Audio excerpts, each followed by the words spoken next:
Take a good look around. I'm sure you'll find not everything's for... Oh, a bit of this, a bit of that.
Do come back.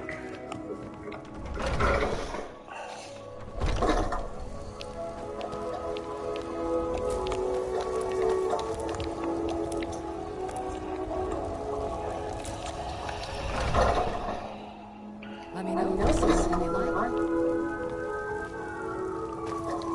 You look rather pale. So you're interested in my potions and ingredients?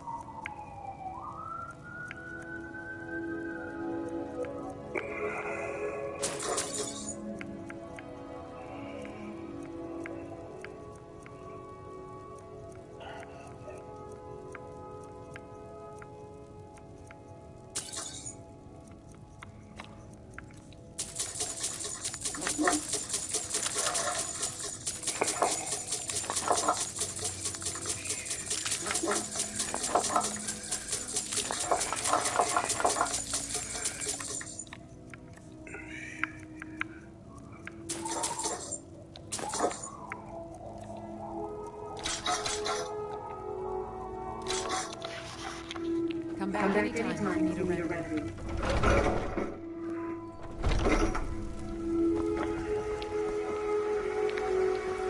Need some? Looks like you got someone already.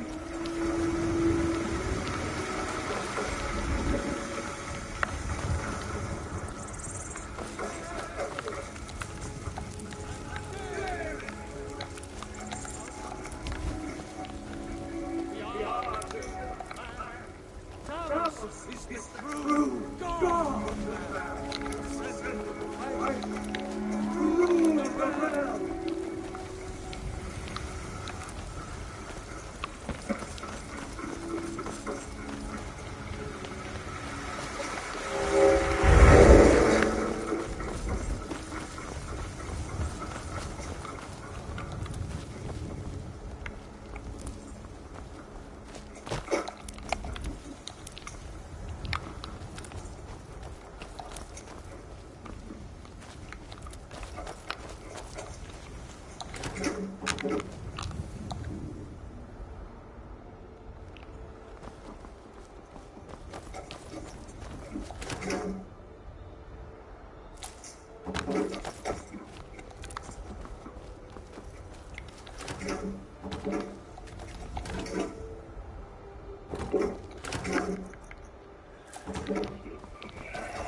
This should go.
There's a cave here. Think we should check it out?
Just beyond me.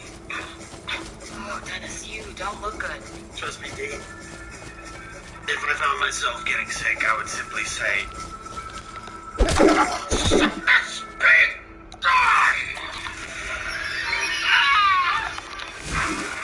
so here, you know, oranges, hand sanitizer, basically everything. No snow crabs, Hey, where's Dee? Quarantine. There was a breach. No breaches on your end, right? No breaches. Everything was cool. Yeah, good. I'm gonna go shave. Get all this filthy hair off my face. Oh. Then when I come back, we'll play some games, so nobody goes nuts for nothing.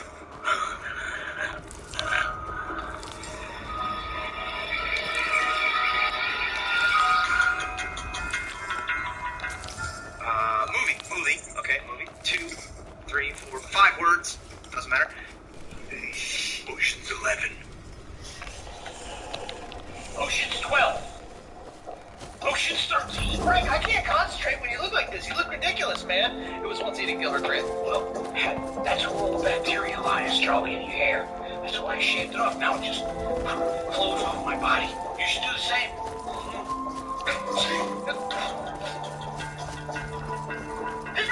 He reached his super to the story, trying to do like punishment, and ripped it, and he probably got sick. It's bullshit. I feel fine. You should stand over there, because I think I'm really getting the flu. Well, I'm sick as a dog already. Oh, if you guys are getting sick, stay away from me. Holy shit, dude. I think we need to call 911 for you. Hey, should we work on our hearts? Seriously, dude? I think we need to get you to a hospital.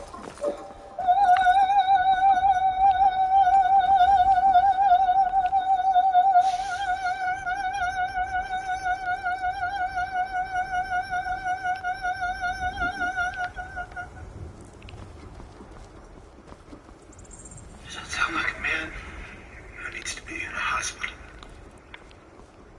Yeah, dude, from the top. Motown feel.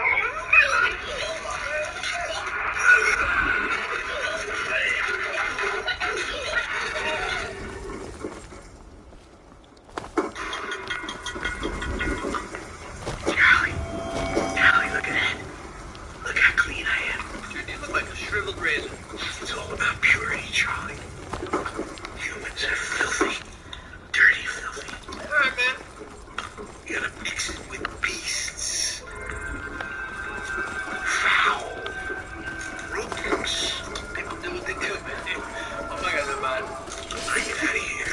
I'm gonna clean Philadelphia. Good. A giant cleanse. Good luck with that. Not the city. The population. Go for it.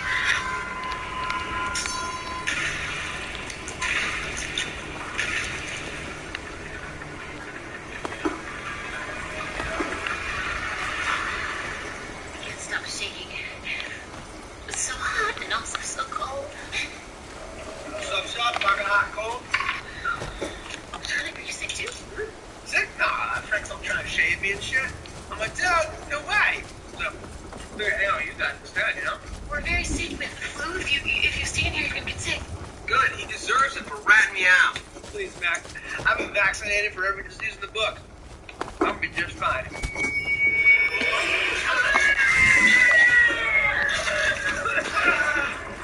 Oh, God. That's a lot of throwing. It was so brutal. Hey, guys. I think I might be coming down with something, too. Are you kidding me, dude? Like, I think you're gonna die. I think I'm gonna die. Never felt like this before, my lord. Come on, Dad. I'm gonna go down drinking. I want some booze. Hey, you drink the please. Dad! There's whiskey in here. Dude, you are Whatever. At least that's you're feeling the back office.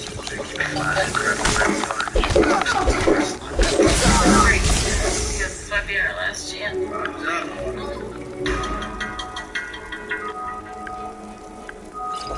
I'm not getting it, so It's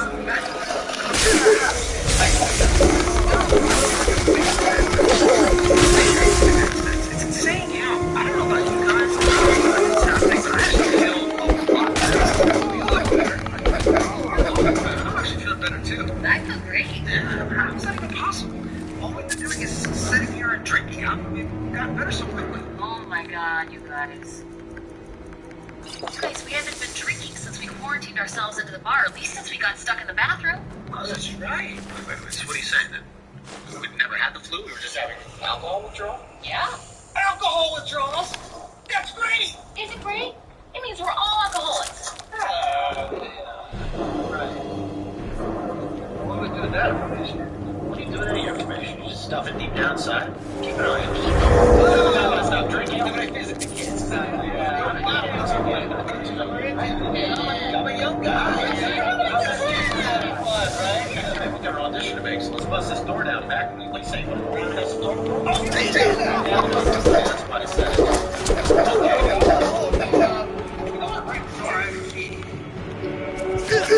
Khajiit! We've been in here this whole time and you couldn't let us out?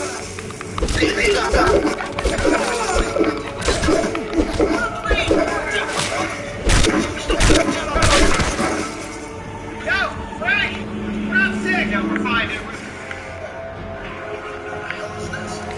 Oh shit, I think it's hand sanitizer. Where's it going, Frank? Why is there hand sanitizer all over the floor? Oh! Frank? What the hell did you do to yourself? I just wanna be pure. What am I gonna do about this? I'm gonna get to the hospital, right? Yeah. Let's make a quick stop first.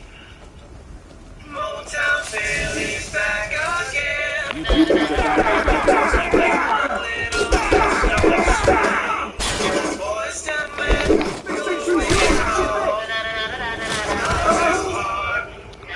Boys to men, boys to men, ABC, BBB. So, what do you think? In your professional opinion? We just got a shot. I mean, we're talking about boys to men here. We want to go. We want to win. Boys to men. That concert is canceled. Why? Yeah, they all got the flu. Oh, son of a bitch! So we did this for nothing? Well, no, not nothing. We came together in harmony. You know, if I'm being honest, I'd rather go back to the bar and get drunk than go to some, concert. Yes. You know what, guys? We can sing at the bar like we always do. That's right. Yeah, but drink. Yeah, oh yeah, because I want to drink. Yeah, We've got to stay healthy. we gotta stay healthy. We'll always drink. All right, well, let's from the top, shall we? Okay. Motown Philly's back again.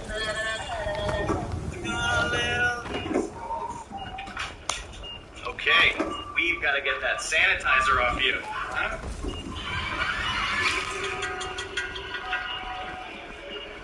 You ready for your sponge bath?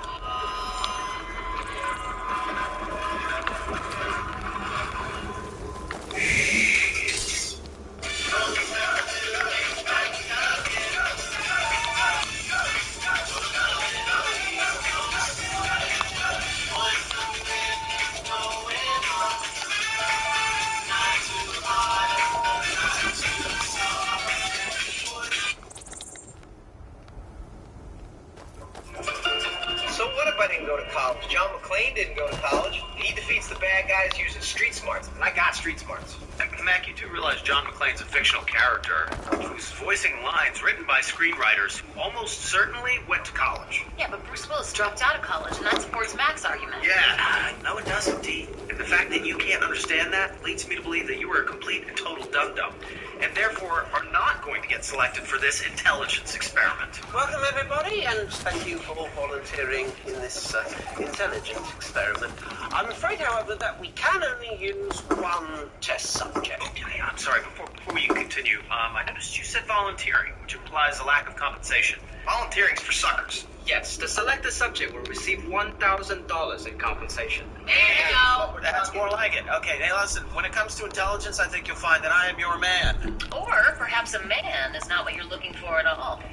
I'm afraid my friend Dennis confuses book learning with brain power. But you and me, we know different, huh? You and I. No, not you and I. Him and I, idiot. In case I was being unclear, nerds, I will bang one or both of you. This man is smart enough to know to avoid a proposition like that from superior intelligence. In fact, the complete opposite would be preferable. Excuse me for a minute. I'm sorry. Wait. Sorry. What are you doing? I was gonna bash your rat and take care of your rat problem. No. His name's Armitage Shanks. If he solves the maze, he gets the cheese. And since we've been feeding Armitage our cerebral enhancement formula, he's been solving these mazes 7 times faster. We'd like to try a formula on humans. What do you think about something like that? Make it 7 times cheese. Alright. Oh, shit. What's your name, young man? It's Charlie. Hold up, dude. I want to get this cheese here. Shit! Why don't you try the cheese under the green light, Charlie? I want this cheese. Ladies and gentlemen, we have found our test subject. Thank you all very much for coming.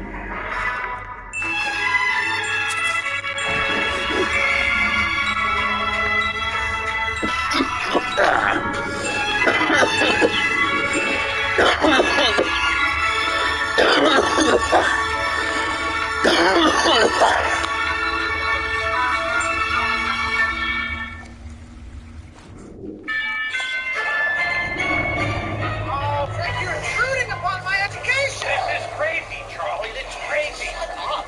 Oh, what the hell is this? What are you doing, man? Well, I'm trying to learn Mandarin, listen to Beethoven at the same time. You see, I just realized that I have 2 ears. So it's a waste to only listen to one thing. To get this straight, you just realized that you have 2 ears. Taking a pill is not gonna make you smarter, Charlie. How about that, Frank? I've listened to 5 books on tape already this morning. 5. Charlie, come on. Any idiot can listen to books on tape. You're only doing that because you can't read. All right? Trust me, if you're feeling any smarter, it's just a classic case of the placebo effect. I considered that, but I don't think that's it, Dennis. Whatever, you don't even know what placebo means from the Latin placebo, meaning I shall please. I listened to a chapter on that this morning. I wasn't going to say that. Dude, just because you're finishing our sentences doesn't make you intelligent. Oh. Guys, we got a huge problem back there. Oh, big rat, like the biggest ever in the back office. That sounds like Charlie works. So Charlie, why don't you hop on that and be smart about it? Good pleasantry, cute. How about no? You mean no? How about you kill the rat? You know what? That might occupy you guys for about a week or so, and then that'll give me some time to continue my education in peace. That'd be nice. Let's do that. What are you talking about? To kill a rat? What kind of genius rat are we talking about? You have to be a real moron to get outsmarted by a rat. Well, bonjour, killing the rat, my friends.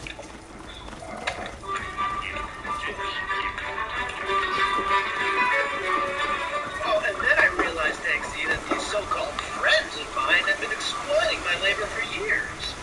An astute observation conforms to Marxist theories about the exploitation of the proletariat. It completely conforms? What do you think about it? See, these pills are having quite an effect on me, and the combination with my readings is really leading me to some rather large ideas. I think I could be on the verge of something groundbreaking.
I don't have an eraser, so I will be using the Baby Yoda sock.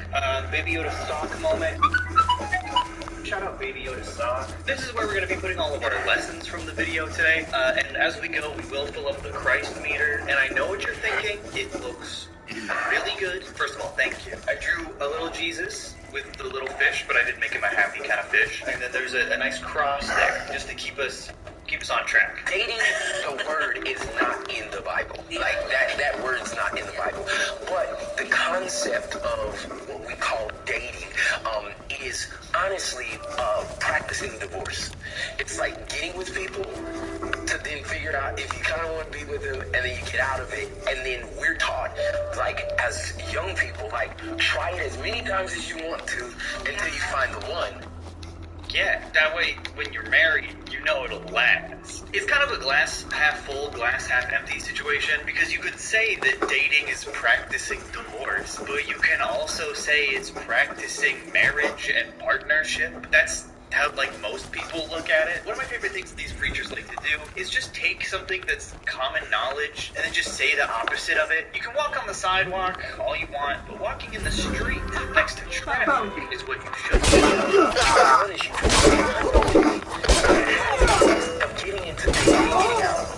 I've never heard anyone say that. Oh, I've never heard anyone say that, because the stupidest thing I've ever heard in my life. Okay, first lesson, dating not in the Bible. It's not. So what ends up happening is you get into a marriage and you're like, they're better than everybody else, and oh my God, I love them, and they got me the right ring, and you go all that other stuff. When it gets tough, you're like, the first reflex I know to do is get out of it. Yeah. And that's why divorce is higher right now than it's ever been. Put up the divorce rates on the screen. Look how high it is now. Oh my God. Look, it's the highest it's ever been. Oh wait, guess what? That's a fucking lie. It's a lie on conservative content. It's really strange. I feel like I've also heard it from Peterson and Ben Shapiro. Divorce rates are lower than they've been in like 30 years. I really don't understand why they keep saying this. Granted, marriage rates are also lower, but I would say that's a good thing, that people are being more cautious before getting married. God has given you power not only to survive the storm, but he gave you the power for miracles on the other side. Now, I have the faith to believe that if we cut the ropes today, whether that's someone who's without a job and just trying to raise their own family, or whether you are looking for wisdom as a leader and you don't know how to lead the people because you've lost what you are guiding by, I hear the Spirit of God saying what Paul said: stay with the ship. What? He's saying, like what he's saying can basically be summed up as one of those, like, cat posters that says, hang in there. He's just like, don't give up, but with Jesus language. That's the only difference. Hang in there. Hang in there. Stay with the ship. Now, you say, how can I stay with it when it's breaking? Young witches and wizards, and your will trained against the dark arts. Learn helpful charms. Not even in the episode. Study all manner of fantastic beasts. So grab your book.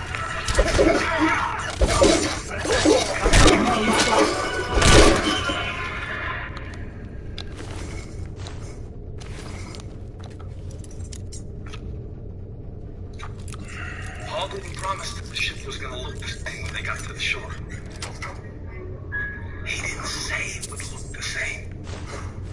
He said you're going to make it anyway. A really bold move to clap for yourself after saying all that. When God has purpose for you to do something significant, expect the enemy to send out his special forces. That might be why your life has been so hard. Not because God is not with you, but maybe God is so distinctively with you. Maybe his plan for your life is so intimidating and threatening to the devil. And if there's no way he's going to let you assist to your purpose without an attack. What I find really interesting, just from a spiritual, philosophical perspective, is that a lot of evangelical American Christians think that Satan is just, like, literally God too. Like, God but evil. I've never in my life, even at my youngest stage, ever thought that. Even when I was a kid and I was in youth groups and like, you know, the little kid church shit, I always thought Satan like represented something. Like, whether it's man's true nature that we have to defy to appreciate God, or whether it's the temptation of being selfish. I didn't think he was just another god with equal powers. Next lesson. Sometimes the devil attacks you. He is a hater. Maybe this year, God has been removing some things from your life that you've been dependent upon, that you have placed your faith and your confidence in, because you thought they were stronger than they really were. But there is no one stronger than our God. We have discovered in 2020 what true strength really looks like. The way these guys speak is so vague because obviously they're trying to appeal to as many people as possible. But when he says, you know, maybe God took something away that you really, really needed, you know, like maybe you can't afford insulin anymore, but guess what?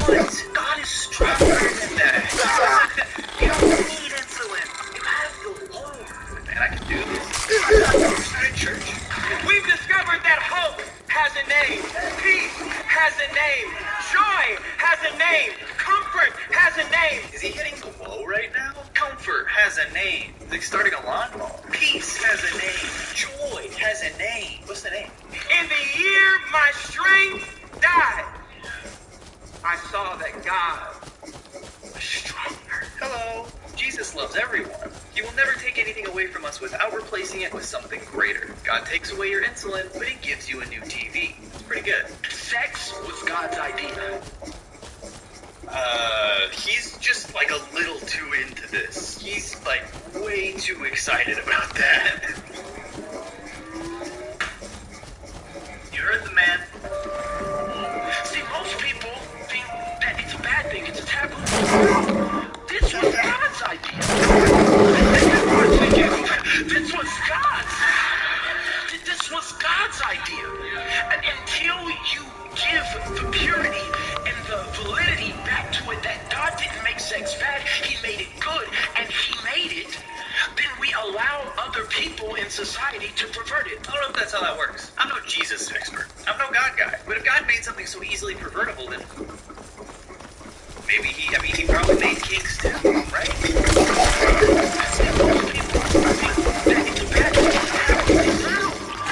It's God's idea. This is what she goes. This was God's.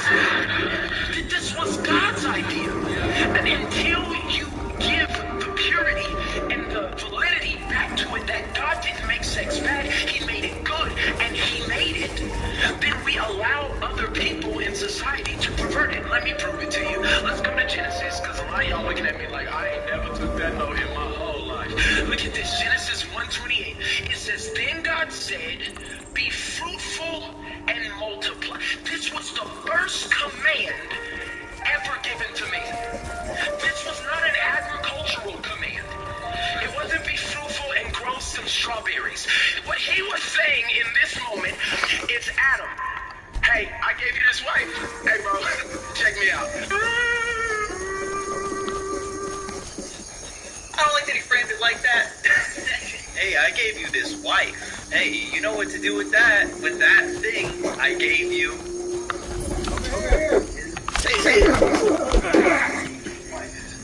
Hallelujah. This is iron right here.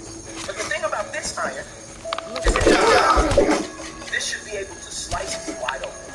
But the only reason that it's not slicing me open is because it's been hitting a so if iron sharpens iron. I love when they bring props on the stage. It's one of my favorite things because, like, the analogy that they try to make is always so stretched. But let's see what he has to say. If iron are constantly in the never be sharpened. It's not made from the same material. This is what the scripture says when it tells us not to be unequally yoked. If I'm in a relationship with somebody that is not equally yoked, what happens is one will become damaged and the other will become dull. Iron loves wood. That doesn't make any sense. One will become damaged and another will become dull. Yes, but the role of the axe is not to chop things made of metal, man. The role of the axe is to chop wood. And yeah, it's dull over the use of time. You can make an aging analogy better than you can make a relationship analogy. Guys, go out and start chopping telephone falls in half. That is what God wants. As you can see, many of us are in relationships that are unequally yoked, and it's hurting both of them. Because you started off sharp, but you started having relationships with women. I'm trying to make it gay. Is this a gay? Imagine earning $20 every time someone else digs up an ounce of gold. Well, it sounds too good to be true. It's exactly what... People that don't have the same values, people that don't believe God, or we can just do it this one time. We can go to the club tonight and sell partner. And what happens is the thing that was sharp becomes dull. That's right. If you go to the club, your axe will become dull, and it won't be able to cut your hand open if you rub it. Many of us are walking around holding pain and frustration. I love this guy. He's so into it. He's so dramatic. God says, hey, I want some good things to come to you because I'm a God of grace. And when he sends good things your way, you can't even catch them. Because you're still holding on to everyone and everybody who hurt you. But I'm free enough to at least catch a good thing. But wait, you just said you weren't because you were What I need to okay.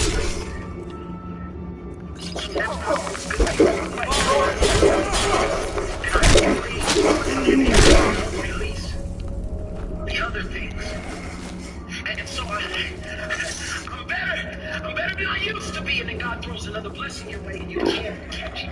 No, you can't catch the new blessing. He should have made it smaller. Basketball, blessing. You got the gist of that. If you release what's in your hands, then God can release what's in his hands. And oh, somebody needs to thank God right there. Then God can release. If you release what's in your hands, God can release what's in his hands. Why is God so dependent on what I'm fucking doing? I'm relying on that guy, am I not? Not to mention, how many hands does God have? How many hands? Does he only have 2? How many things can God carry? I would imagine there's a pair of hands. That's a lot of hands. Darkness has seeped into my temple. A darkness that you will destroy.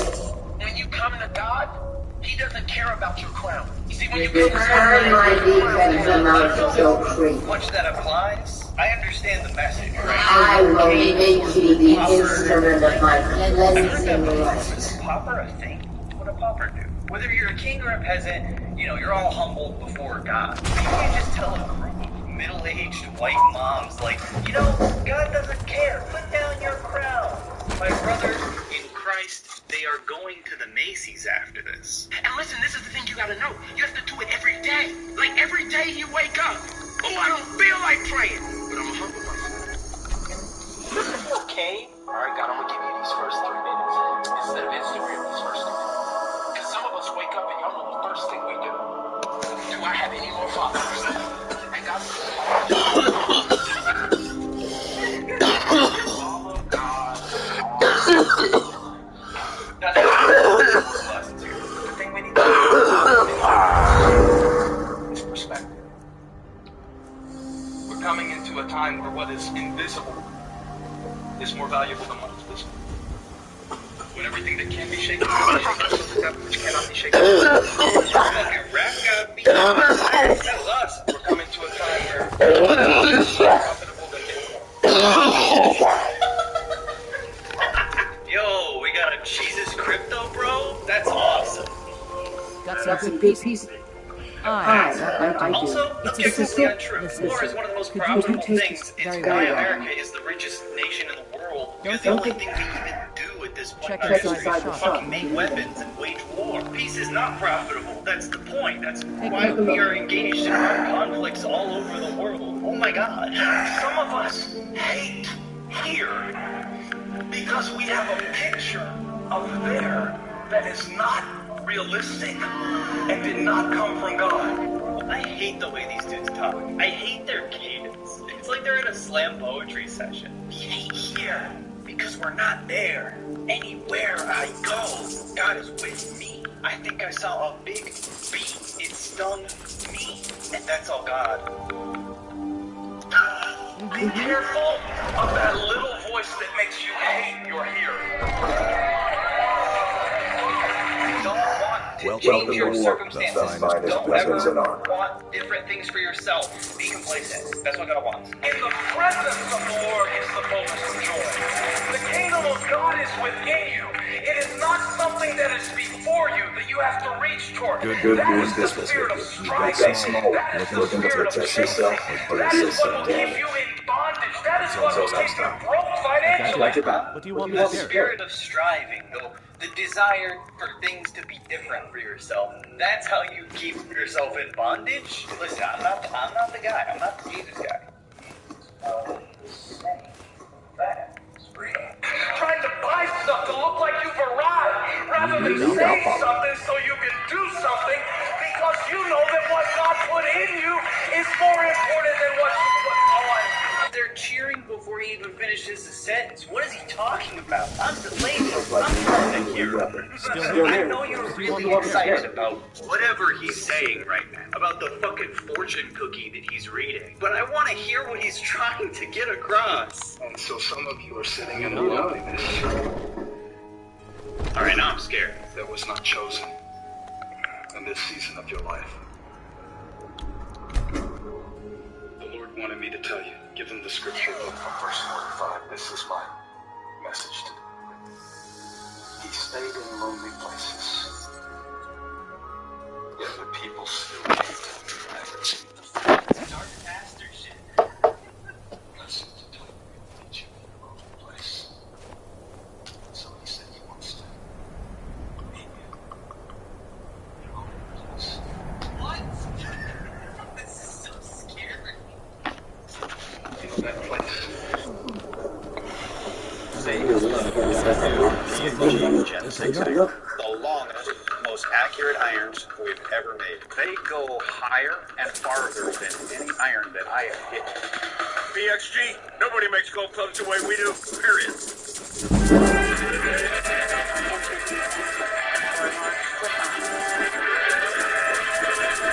Perfect shoe for lights on and off the water.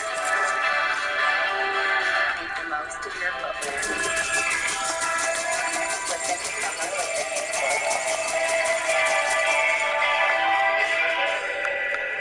new Bessie, come alive by the water. You know that spot? You can't just end it like that. Steven! Oh my god, all the comments are just people saying amen. What do people derive from this? Lonely place. No, that's right for that. I know you're Still important here. What do because you want me to keep do? asking God to change the situation, and He keeps changing you. He must need you there. There must be an assignment on your life, and so He doesn't take you up out of it. He gets in the fire with you, so that the king will know there is a fourth man, like unto the Son of God, in this fiery furnace. I'm not going to take you out of the storm. I'm going to see you through the storm. Dangerously Take a anointed look. one says, yes, hallelujah. This man needs some Jesus in his life, apparently. I think Megachurch TikTok's really interesting because kind of no matter what you say, people are just going to flood the comment section with amen and like it because it's almost like tribalism. I mean, they're like, oh, that's a Christian guy. He said God the right amount of times. Guys, like this video if I said God the right amount of times. Please comment how many times you want me to say God, but individual comments, please, separately. Just God. We're not even that far into Megachurch TikTok, and yet we're already seeing these guys repeat themselves. God is going to make things better. It's hard right now. I know, but you can give me money and God will make it better. So that pastor's name is Stephen Furtnick, and he's part of a megachurch called Elevation Church that does have its own TikTok page. Here's their most recent TikTok. That's what I'm upset about. Not that God let me down. If I'm honest, the biggest thing I have to process is that I constantly feel like I'm letting Him down. God, I'm sorry. I'm here again. Here I am struggling with this again. I've already had help with this. I've already prayed about this. You already taught me about this. What is this? She's obviously speaking in generic terms, again, to resonate with whatever people are currently struggling with, but given the fact that this is a megachurch American evangelical Christian institution, this could be, gay thoughts. Wanting to have sex before marriage. Oh no! I memorized scripture, and here I am again. I let you down. I let you down. And what I also think is really interesting is that he's projecting what many people who were raised Christian feel, the guilt for wanting to be a human being in the modern times without constantly feeling the need to bring scripture into everything. People like this are kind of the worst. Have you ever had a friend like this constantly brought up the Bible? You're like, hey man, do you want to go to the mall? And he's like, no, I might see lingerie there. Like, those guys suck. I only ever had friends like that in middle school, but it's still, like, they were the worst. And I think there's a lot of cultural and social pressure in environments like these to conform, which is ironic, because if God made everyone as individuals, then they would want to be individuals, and you can be individualistic in it, like capitalistic way, but you also have to conform, and you have to be the same as everyone else. God said, really? I wasn't aware that you were holding me up. Man, God's a fucking dick. Elevation Church does have their own website, and on their giving page, they allow you to give regular money, of course, but also crypto and stocks. Yeah. They also have merch on their website, which, it's alright. If you're really into Christian stuff, I guess it's better than most megachurch merch that I see. Megachurch merch. But also, $50 sweater, doubt that's union made. Doubt that the proceeds are going to pay for anything good. We've officially filled the Christ meter and also filled my appetite to ever want to watch Christian content ever again. Overall, I think the repetitive and redundant speech that these guys constantly utilize is actually intentional. They have to hammer home these messages constantly, because unfortunately, just by the virtue of being on a stage in a church, they have 2,000 years of automatic credibility. You can be an ordained minister just online, or you don't even have to really try. I could just go open up a fucking megachurch right now, and it's tax exempt. So that's cool. Megachurches are effectively big money laundering schemes. A lot of them, unfortunately, have a good amount of tech savvy and are good at spreading their messages on TikTok, regardless of how useless they are. That said, we did learn a lot today. Ultimately, I'm no fan of religion, but I definitely think that this method of expressing it is certainly harmful and predatory, especially for older and more naive people. And we haven't even started talking about the homophobic ones. That's like a whole fucking separate video of right-wing megachurches. These guys are just fucking regular scam artists. But that's gonna do it for today. Thank you so much for watching my video. Please click like if you had a good time, or subscribe for more videos just like this every week. If you'd like to be added to the list of names that Jesus himself looks upon, please go to the Patreon and spend $5 a month. And you can also see other stuff on there too, like the video thumbnails the day before they come out. And you get your name at the end of the video, after I say bye. Not yet.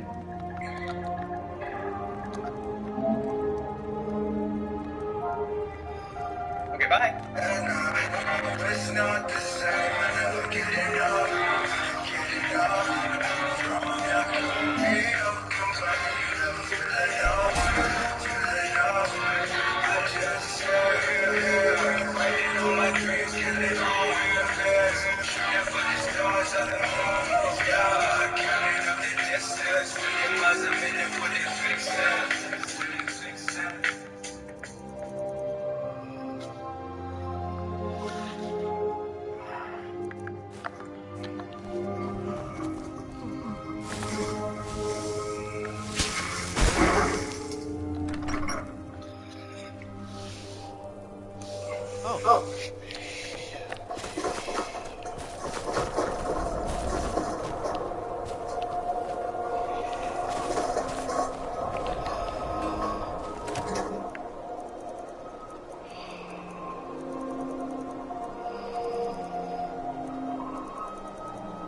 help my husband.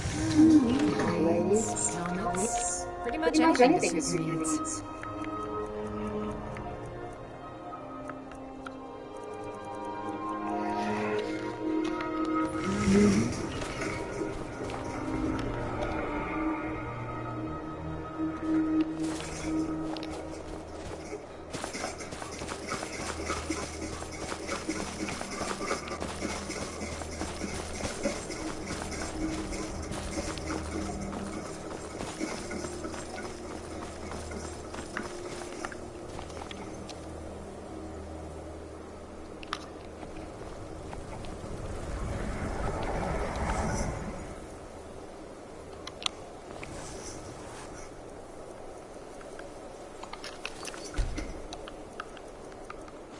Keep your hands to yourself.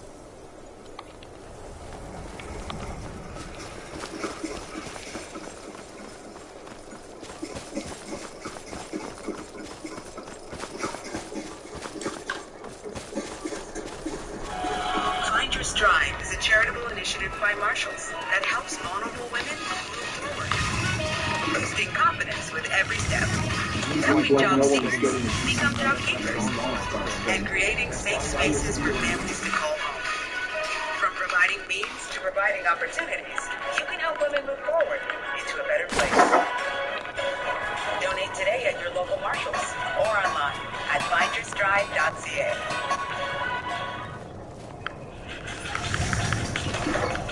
I'll try my best to founded and currently done by myself and my friend of 16 years on the past. We're lucky enough to be one of the highest rated tourism companies in Victoria.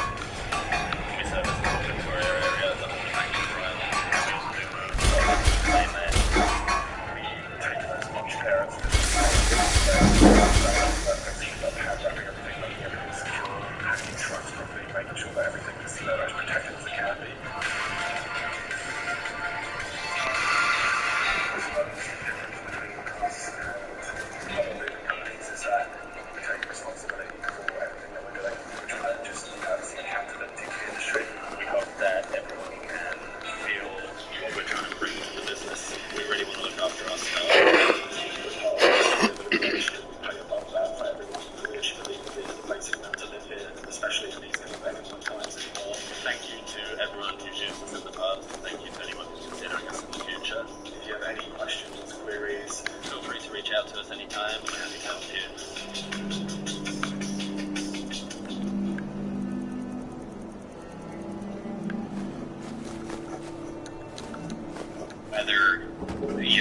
Beautiful view, the wind in your hair, and Fleetwood Mac.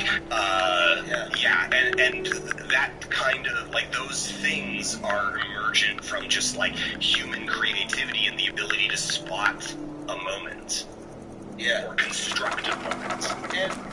And you know, TikTok has created already a perfect system for getting moments like that for free. Yeah. Right? In that they have created an app that encourages people to upload content all day long. I saw a video like that yesterday that I went nuts for, where a 12-year-old kid is on a bike. Maybe people on TikTok have seen this video. 12-year-old kid is on a bike. He's parked the bike. He says, I pulled over. I saw a fucking minion. And what he does is he runs into a bar, right, where there's a group of adults, like people who are 35, sitting inside, and one of them is wearing a yellow shirt and blue overalls. And he runs up to the guy, and he goes, Gru isn't here, bro.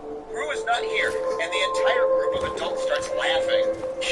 Because a 12-year-old has run in and started bullying one of their friends, right? And they start yelling, send us this video! Send us the video, as the kid runs away. And it's so fucking funny, right? This is a kid. Now, the only reason that video exists is TikTok created an app that incentivized every 12-year-old in America to give them random content for free. Nothing else the kid has ever done has been funny, right?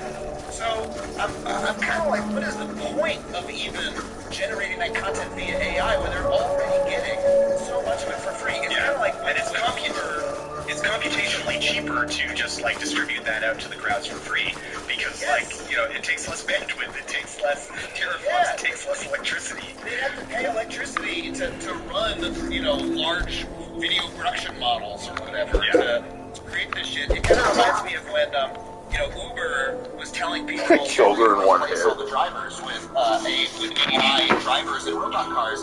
It's like, well, hold on a second. Currently, in order to do that, Uber would have to build and develop a fleet of robot cars that they personally own. They own and maintain. Yeah, which is an enormous expense. Currently, people bring their own cars and they pay them pennies on the dollar for doing the job for them. Yeah. It will always be cheaper to underpay real humans to do your dirty work than it'll be to maintain your own fleet of robot cars. Yeah. So, as a business proposition, at the time we could have looked at Uber and said, actually, they're not going to do that. It took us a couple years to all realize the truth. And I wonder if the same thing is going to happen with, certain areas where people say that the language models or the AI models are going to lead us. Well, won't it still be cheaper to pay, some of the many billions of people alive on the planet nothing to do it for you and trick them into it? Yeah, I think a big thing that we're going to see a lot of stories about coming in the next year are going to be products that are AI powered, and then we've already had a couple of these, but there's going to be more of it's AI powered, and then it turns out that the AI is a sweatshop. Yeah. And they already seem like that to some degree, where, ChatGPT currently has to run all of its output through, people in Kenya or whatever who are doing the filtering for them. Yeah. Which is the case with Facebook and basically any other user-generated content site they're doing that with. There's also going to be a lot of relabeling existing stuff as AI generated. Yeah. A friend of mine was just like, oh my god, my friend just switched from her stockbroker to an AI stockbroker. Stockbrokers are out of a job. And I was like, that's called a Vanguard account. I've had one of those for almost 10 years. Betterment does that, Wealthfront does that. That's a very common, that already existed. The fact that they now say AI on their landing page doesn't mean anything has changed. Yeah, so we're going to see a lot of hollow rebranding, a lot of oops, it's actually slavery. Just to go back to the Uber thing, I knew that they were never going to do the robot car thing because it's no, their entire business model, the entire thing that made them the evil brilliance of Uber as a bad idea is that they don't own any cars. Yeah. And thus they don't have the liability of owning cars. They offloaded that onto other people, and it's they're not going to suddenly decide to go legit and own cars because their entire business model, they make fabulous amount of money off of the fact that they can run a taxi service without owning a single car. Yeah. Or assuming the legal liability of the car hitting people, of paying for the gas, of paying for the depreciation on the car, of doing anything. That was their winning formula. Was what if we could run taxis without owning cars? And they made $1 billion. I've actually heard of this argument as being an explanation for the entire tech boom, including the part of the tech boom that worked. Right, where that actually made products, which is that these are companies that what created the entire startup culture. It's that the startup costs of a tech company are much lower than any other type of company in American history. That you don't need to create a steel mill or start fabricating paper clips or whatever. You literally just rent some data services from Amazon, hire a couple coders who you pay very well, and then you can undermine an existing business with a very low cost. And so it almost looks like the various phenomena that you have been unpacking in your videos, crypto, the metaverse, etc., is an attempt to just keep that rolling, keep that same sort of ahistorical engine afloat when maybe they've already picked all the low-hanging fruit off of it and there aren't that many more opportunities that you can do that cheaply. I don't Possibly, know. yeah. So one of the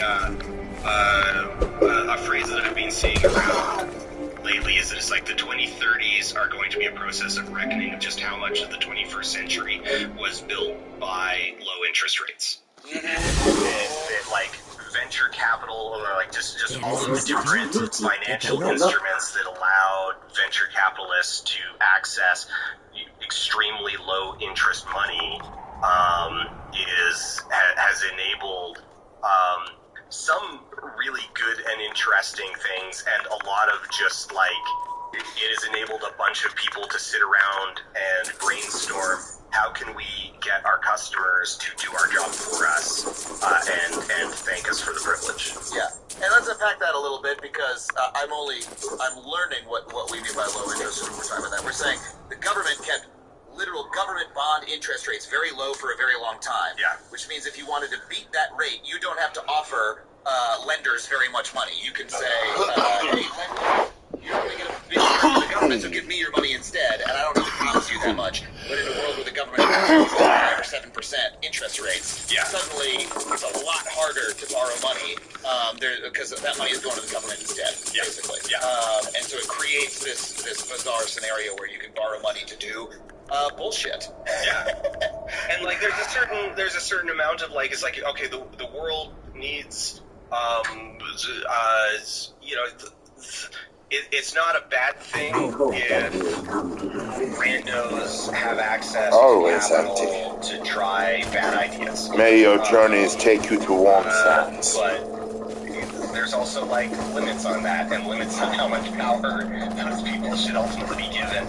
And like maybe there needs to be a faster response to like, hey, these things are actually like socially impactful, or just more people in power who can go like, he actually just built a taxi service where you don't own any taxis, and your users pay to like, what's going on here? Because like, who are Uber's actual end users? Who are their target market? And it's actually their drivers. Yeah. And it's like you're doing something here that maybe we should tamp on that. And I was actually proud of like my city, Calgary, like had a very strict regulations on car sharing, like from the word basically from the word go of like, no, you're a taxi service.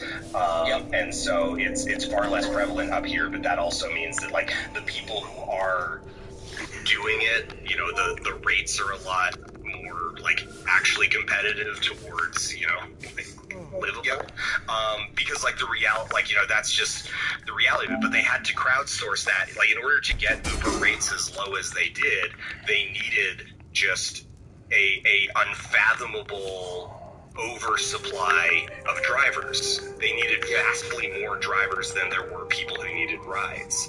And and that model is starting to sort of bite them in the ass to a certain extent. Yeah, because it's unsustainable. Because everybody at this point, so many people have driven Uber for long enough to realize they weren't making money and have stopped. Yeah. They, the sort of average Uber driver has sort of fallen off. People use, I have so many friends who, I drove Uber for 2 weeks, then I quit, right? So who's left doing it? It's folks who are frankly often in poverty, right? Who are Uber drivers. And that turns out to be an uncomfortable riding experience for a lot of Uber customers, right? Like people don't want to get in a car with a clearly desperate person who is like visibly on their last thread, and just like it's not nice. you're like, sure, I want to go to the bar for a night out, but first I have to like confront the reality of wealth inequality in America to do so. It's not a nice riding experience, you know what I mean? And so now there's actually services coming up that are still app-based services. They own all the cars and they pay all the drivers in their California minimum wage because they realize that there's a huge market of people who want to take a better version of they want to take a better path again. And we're trying to sort of see more grapple with that. Really, you'll start to see some of these other companies grapple with this too. When you look at a company like TikTok that is making their money off of chum, maybe at some point they realize, they need to offer some better, some better style content, like actually paying people, etc. I don't know. I hope that the contradictions inherent when you start taking down some of these companies maybe not. I think the contradictions are going to come a lot faster for like those that deal, like for the companies that deal in like physical stuff. So like Uber has, physical capital that they need to deal with. They've got human, they've got a human dimension. The other big one, of course, is like Airbnb, the hotel chain that owns no hotels. And I think those are the ones that are going to see the reckoning like sooner.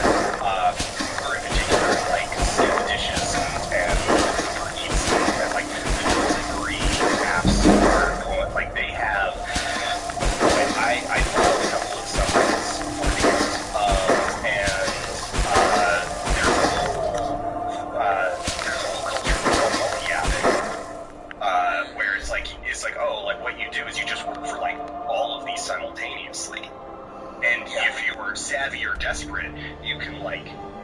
is you can pick up a ride, take them to a McDonald's, grab a delivery, and like try and do like both at the same time on two different. You know, you have like 3-4 different phones. You know,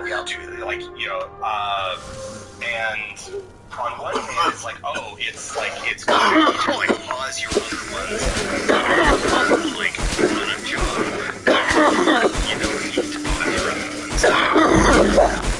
You can try to like people doing that, and it is of course like people are desperate, and thus service is like bad because it turns out that they're overworking themselves. They're trying to do an impossible task of like, because they're sitting there staring at an app, and the app is throwing at them basically like randomly generated tasks for all intents and purposes, and you are blind to the like outcome of that. It's like, here's a job for you. Do you want to take it? But you're not actually given like a full disclosure of like what the job entails. Like you don't get to see the full instructions before you accept it. And so it's like, so when you click, it's like, yeah, take the job.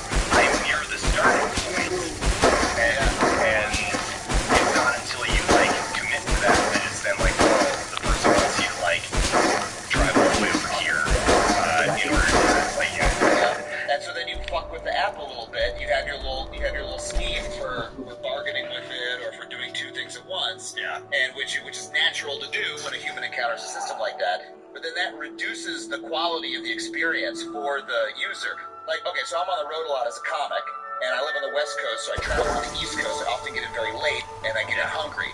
So I get to my hotel, and literally the only option, because sometimes I'm staying in a weird place, is DoorDash or Uber Eats. Yeah. And it's a wonderful experience, you know? It's like, those services can be nice if you're in a big city, but if you're in, a suburb of a second or third, level city in America, you can say Cleveland. This is a safe space. You can say Cleveland. I like those cities, but not, you're not in the middle of like some thriving food culture, right? You're somewhere, and you can get delivered fast food or ghost kitchens, right? You're like looking at this going, it's like, #1 pizza spot, and you're like, that's not a fucking pizzeria. Like, I've ordered from places like that before. I've seen these photos before.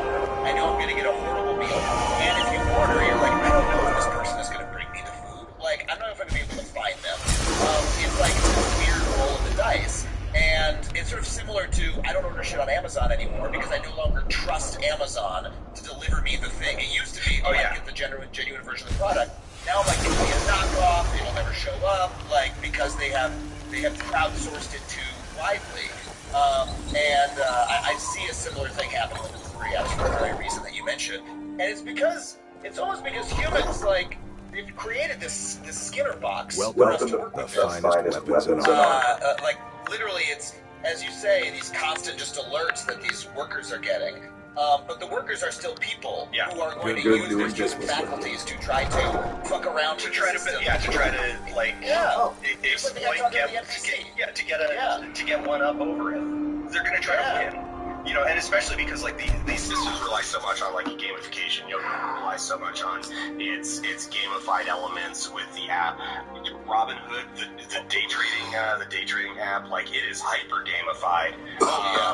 And so the thing is like once you introduce the gamification element, you introduce them in order to addict the user.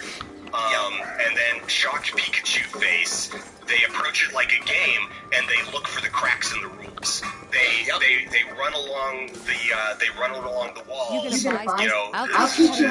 hammering spacebar, looking for a break in the collision box so they can get behind the terrain and cut 10 minutes off of their time. And so it's like, oh well, I can just have. It's like, you sit there in the office and go like, oh well, we'll just ensure that only like one phone number can be like valid at a time, and the person on the other end just goes like, okay, so I can get a prepay account for like $15 a month, so I only need to do 2-3 jobs on that second phone in order order for that phone to pay itself off. Come back when you're ready to spend more Phone number gold. 2, ditto for phones number 3 and 4. And those uses are never in the tech demo that the CEO gives of here's how great this is going to be. Yeah, here's the Come back when you're ready to of spend more gold. iPhones, all active at the same time, going out to like a giant battery, like with cords going out to a giant battery pack that he keeps in a backpack. You know, yeah, like that part doesn't end up on stage. Yeah. Look, man, I could talk to you for 1,000 years, and so I hope you'll come back sometime. Next time you have another big video that we can about a new topic. But let me just ask you this, as a fellow. Looking to stay alive? I do genuinely really love this job. And I really wanted this job for a really long time. I felt like I could really just be myself here. It's really cool that a job encourages you to do that.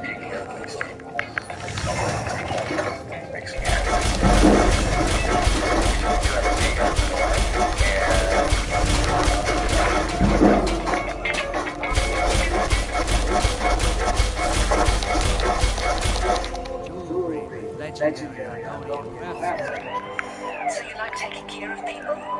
Sweet as. So do we. Hello and welcome to Factually. I'm Adam Conover. Thank you so much for joining me once again as I talk to an incredible expert about all the amazing things that they know that I don't know and that you might not know. Both of our minds are going to get blown together and we're going to have so much fun doing it. Now this week on the show, we're talking about time. I often find myself obsessed with my time and how I use it. You know, I'll schedule meetings down to the minute. I'll try and fit as much as I possibly can into every single day because I know that time is a limited and precious resource, so I bend over backwards to make productive use of every last second. But of course, doing all this makes me absolutely miserable. On my deathbed, am I going to feel more peace because of the extra emails and lunch meetings I crammed into my calendar decades earlier? Or am I going to wish I spent a little bit more time relaxing and playing video games? You know, it can't be the case that cramming as much work in as possible is the best and only use of my time. In fact, the truth is that looking at time this way, through the lens of productivity, as a finite resource that we have to use wisely, well, that's just one way of looking at time. In fact, the very idea that time is this objective, jointly shared resource is pretty new. In the past, humans experienced other forms of time. Before the modern era, farm life, the life most people lived, was regulated in large part by nature. The seasons decided what kind of work needed to be done. The amount of light decided how much work could be done. Weekends and happy hours didn't mean shit. Your time was managed by the field and the sun, not by the clock. Even sleep was very different until quite recently. Every night was actually a 2-act play. Across Europe, people would have something they called a first sleep that began around sunset. Then at midnight, they'd wake up to hang out, have sex, do chores, or just futz around before they went back to bed for their second sleep. Then they'd wake up at daybreak and begin the cycle known as 5 basic sleep again. And this wasn't inherently bad. I'm not suggesting you do this way, but it was a very different way to organize time. And guess what? If you wanted to do something at the same exact time as your friend in another town, well, there was no shared clock, so you just couldn't. Everyone, in a sense, operated according to their own clock. But all of that changed with the Industrial Revolution, which quantified, mechanized, and synchronized our use of time. In the factory, the clock operated the same all year, no matter what the season or where you were, and you better believe it was controlled by the boss. But it wasn't just workers who had to obey this new chronological master. Schools began to operate by regular hours, and women running households were urged to formalize their routines and set things like regular meal times for when the menfolk returned from the factory.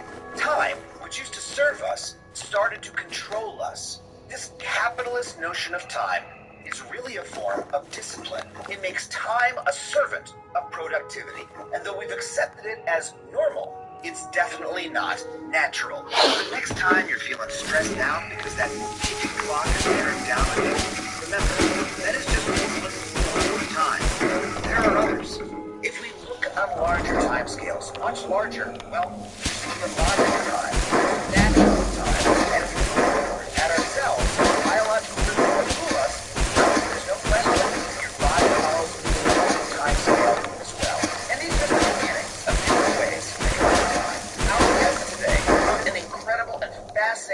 on the topic. She's one of my favorite guests we've ever had on the show, and I'm so excited to have her back.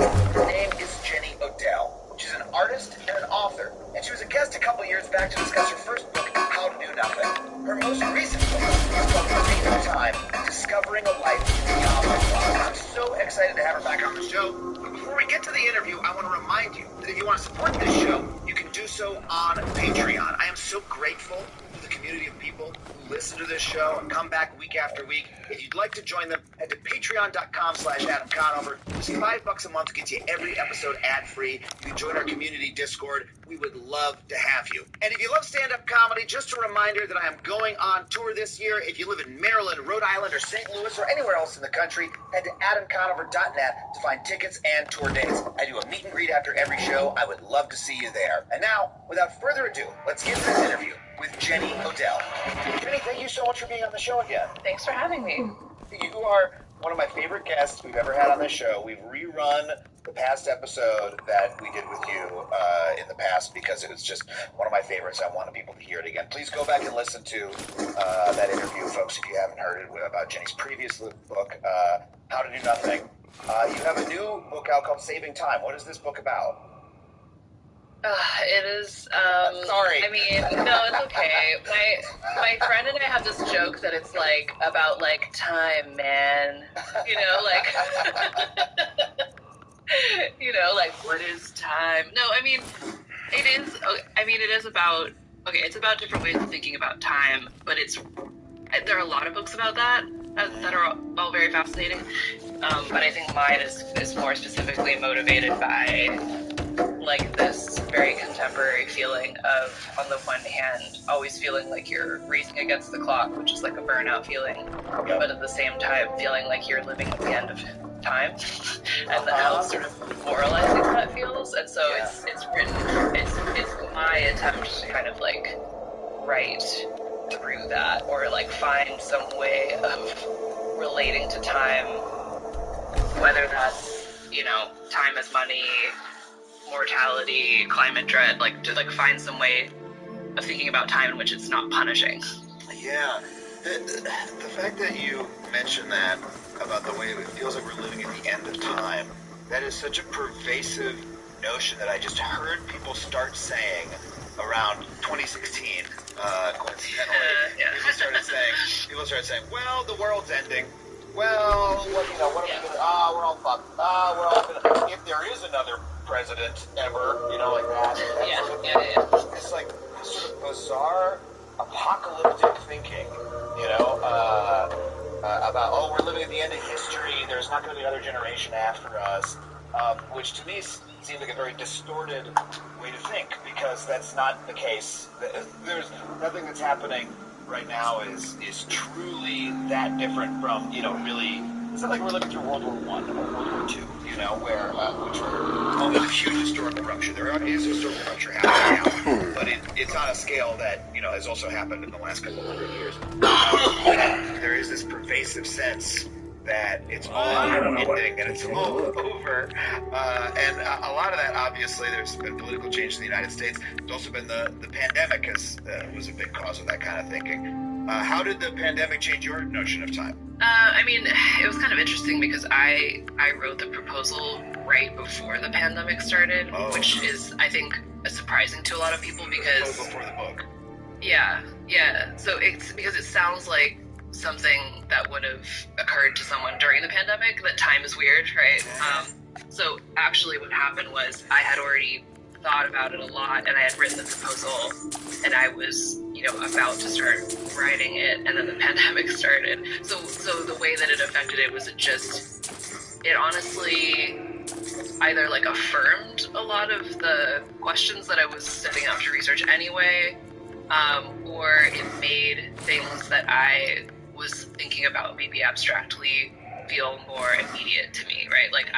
Like one of the things that I had wanted to research was this notion of, like, abstract time, like time as, like, stuff that you buy, right, for example, or that you hoard, or that you organize, or you make more efficient, as opposed to, like, time just being things that happen, like, in an ecosystem, or, like, in your body, or whatnot. And that's one of those is in one of those scenarios, time is very like kind of interchangeable and empty, and the other one is very like concrete and full. And so I was already wanting to think about that, and then I was really struck personally by how, especially at the beginning of the pandemic, when there was kind of no end in sight, I was like, oh, like this is that's the time where like all days are the same. Like you remember all those memes that in March, like you know, like there's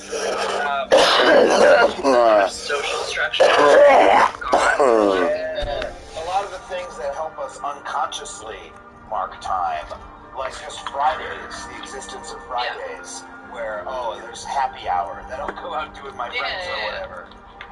That sort of stopped existing once we were all working from home. It's like, well, I mean, I'll work on Saturday too, or whatever. Like it was. I keep a 5-year journal where every page has an entry for the same day for 5 years. So it's like January 1st, 2018, January 1st, 2019, January 1st, 2020, January 21, 2022. And so I write a journal entry on that page. I recently completed my first of these. Now I'm on my second 5 years.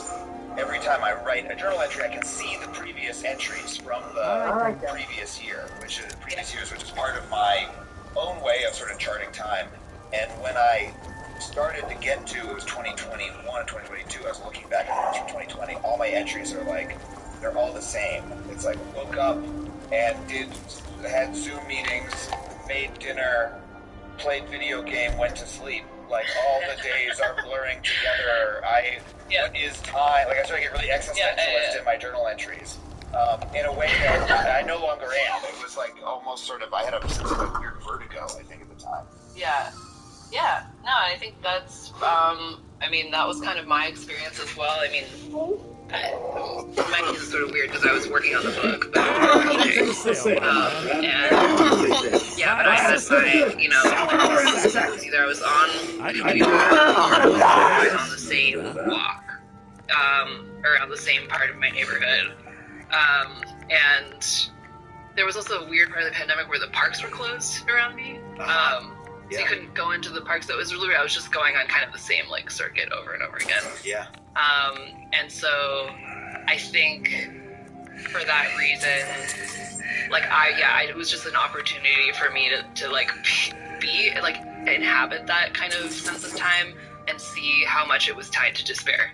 Because like if time is like, if all time is the same or it feels that way, and you know, thinking about that time, it's like you see these like blocks of time stretching into the future. I think in the book I call it like I was like just experiencing blocks of time in my box of a room, like day after day, like this kind of endlessness and repetition. It makes it really hard to imagine a future that's different. Yeah. Like, or to imagine that like something might happen in a moment in the future that you can't anticipate necessarily right now, or you can't see, and it really lends itself to this like the idea of like the foregone conclusion. Like it's like the sort of like, which I associate with climate dread. Like I know it's gonna be bad, so I'm just gonna give up because I literally can't imagine it going any other way. I can't imagine it going like differently. And you know, for me, like that was also part of the pandemic experience, because like, you know, here in California we had those fires in 2020. It was like September 2020, and like the experience of actually watching the sky get darker between 10 and 11 a.m. here, and being able to see like my neighbor across the street's like laptop as like she and I are both just continuing to work through this disaster, you know. You know, it's like hard. I think I think it helped me understand that a lot of this inability to think, or unwillingness to think about the future, it just comes from it comes from like exhaustion. Like it's easier to just let it go. It's like either blind optimism or blind pessimism are easier to inhabit than like something in between. Then what do you actually do to fix a situation or to make any progress in a situation? Like, it's a little bit easier to throw your hands up, but it's also natural. When I remember that time, I mean, I remember being it was the late summer of 2020 being, I've been stuck inside for 4 or 5 months now, there's an unprecedented civil unrest because of, against racial injustice and violence in America. There's cops beating people in downtown Los Angeles, arresting people, killing people. And also, there's unprecedented forest fires, and I cannot actually leave my home without wearing a mask, not just because of COVID, but also now because of particulate smoke. Like if I'm outside for more than half an hour, I get a headache. Yeah. And I'm like, wow, this is the worst it could be. I mean, unless we were actively, being bombed by planes from the air, being in London during the Blitz or something, that would be worse. But I remember feeling this sense that I could succumb to despair in that way. And also this feeling of, I'm a stand-up comic. I like going out and doing shows. I'm doing that right now. Last night I got to go do a show, my favorite thing, and hang out with other stand-up comics and make people laugh. And I remember being there going, I'm never going to do that. Like, I'm gonna be stuck in my house. I'm lucky to have a comfortable house with good air filtration. So I'm not in direct danger, but you're right. It narrows your possibilities. And so the experience of time that you're talking about there is you were contrasting abstract time with the experience of just one thing happening after another. So can we talk about that more? What do you mean by those two ways of experiencing time? Yeah, I mean, if you think about, one example, because I live in the Bay Area and I grew up here, actually, so just side note, something that was kind of shocking to me was when I was reading about the colonization and time and the idea of the 4 seasons. Yeah. Like the fact that a lot of places don't have 4 seasons. Oh my God, this is my favorite topic. Please go into this. Okay, so, there are a lot of things that were exported from Europe time-wise, right? Like through colonization, and that's one of them, is one place's kind of scheme of seasons, right? Being imposed onto places that have, not 4 seasons, might have 12 seasons, or, it depends on how you define a season, right? Los Angeles, because our notion of seasons came from, the westward expansion of, white Europeans from east to west, and growing up in Long Island, we have 4 seasons. It doesn't make sense in that climate. You're in June first started, because we have that notion of seasons. But right now it is June, and it is 60 degrees out and cloudy and a little drizzly today, because that's what June is like in Los Angeles. It doesn't get hot until July, and then it stays hot until mid-November here. And so if you're talking about just what is the hot season, that's what it is. Yeah. But we also don't really have a spring. We've got really a dry season and a wet season. And so flowers bloom around January because that's when the rains have come. Right. But we're applying these terms that don't, that don't apply because people just brought them over from New York, and as you say, they brought them over from Europe before, from England and Holland before then, or the Netherlands. Yeah, right. Yeah, exactly. And I think it's a really good example of how language and framing will change what you see, or can make you insensitive to something that's actually happening, right? Like if someone has the framework of the 4 seasons, they might not be as liable to notice those actual patterns that you're describing. Yeah. And then for me, it was even worse. There's this notion that the Bay Area doesn't have seasons, which is definitely a New York person's say, right? But and I grew up and I just completely internalized that to the point where in my childhood memory there aren't really seasons. I was not paying attention to these obvious changes that are very obvious to me now. Yeah. That's also what are those changes. So we have our spring is kind of similar, right? It starts really early. I mean, early, right, compared to what people consider spring. But there's definitely waves of things that flower, and it's very distinct, right? And you know when it's starting. Because it started really fast, and then there's followed by another wave, but it's they're Douglas iris is this flower that I think of as showing up, it just shows up all of a sudden early in the year when it starts raining, so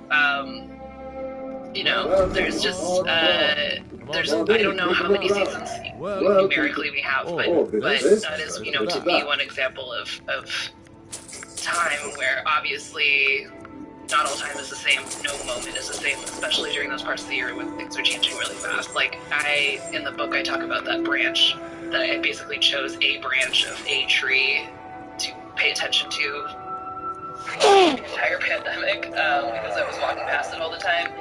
And it's part of a California buckeye tree, which has these, when it does flower, it has these amazing, like, tall flower stalks. And, I was just in Australia for 3 weeks, and right before I left, I saw, like, the first little flower had opened on one of the stalks, and I was like, oh, no, I'm gonna miss it. Like, I got so worried. I thought about it a lot while I was gone. I was like, is it gonna be over by the time, and it's like, and then I got back, and it was like, the whole tree had flowered. Like, it's just all flowers right now. And as I mentioned in the book, it's my favorite smell. Looking to protect One of the reasons it's yourself. my favorite smell is because I have to wait for it. And I think that's the other thing about this kind of sense of time is, like, I think there's a lot about our culture that's geared towards convenience, and it can make you believe that what you want is to have anything you want whenever you want. That sounds good, right? Like, but it's actually it like leads to meaninglessness, in my opinion. Like, the whole reason things are enjoyable a lot of the times because you have to wait for them, and because they only happen in certain places at certain times. And that's why I love when there's really, like, niche festivals for things, like in way super northern California, there's a marbled godwood festival, which is like a festival for, like, this one kind of bird that shows up, this migratory bird. And it's like people are just so excited, but it's the same thing with, like, pumpkins or, like, things that, like, it's like, oh, it's that time of year again, we're excited, Yeah. Bird migrations are a wonderful example. I've been bird watching for the last couple of years. Actually, I started bird watching around the time that I read your first book, which also talked about bird watching as being a way to escape the attention economy and notice the world around you. And my own form of meditation that isn't in an app. It's just, I can go out and get lost, in a little piece of nature and just, like, look at stuff for an hour or two is really restorative. And I go down to the LA River, which is my favorite spot in LA. It's really, it's like this out concrete channel, surprising amount of wildlife there. I've probably seen like 50 different species of birds in this channel next to the freeway. And the first year I was doing it, I was like, oh my god, I saw so many. I thought I hadn't seen before. I saw a wood duck, and I saw a widgeon. I love wood duck. I wanted to see a wood duck so much. I finally saw one. I was so excited. They're so cool looking. Guys, if you're listening to this, Google image search. Google wood duck. Yeah.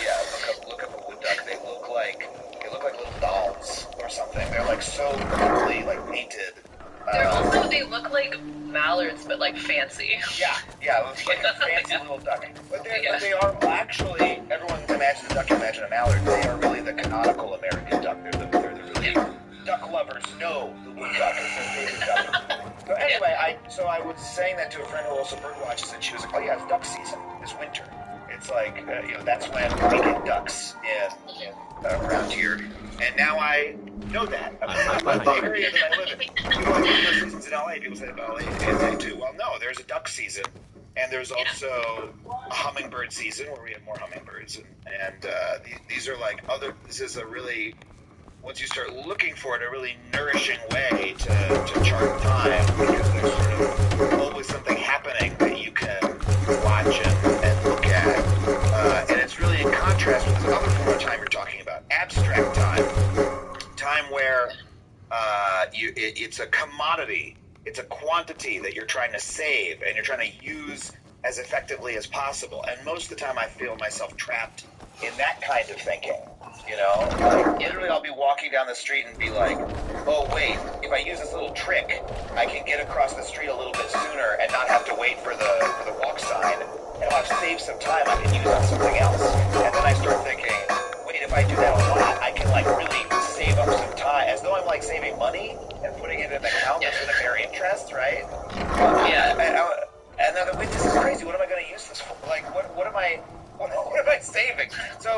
what is your relationship with that form of time, and do you find it's something that you feel you need to escape from as well? Yeah, I mean, I think anyone who's, I mean, that's just kind of like unfortunately, like the dominant language of time, I think, for a lot of people in a lot of places. And I think in the book I compare it to, like, if I turn on the TV, like, most of the channels will be in English, right? It's like most of the ways that people talk about time are this really, historically specific but ubiquitous way of conceiving of time.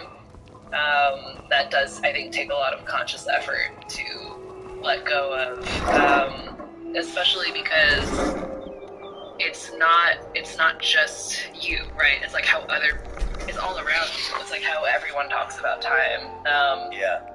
So I guess, and I mean, I should also say, like, I try to think of it as, like, there are times when you have to think about time that way. Like, I think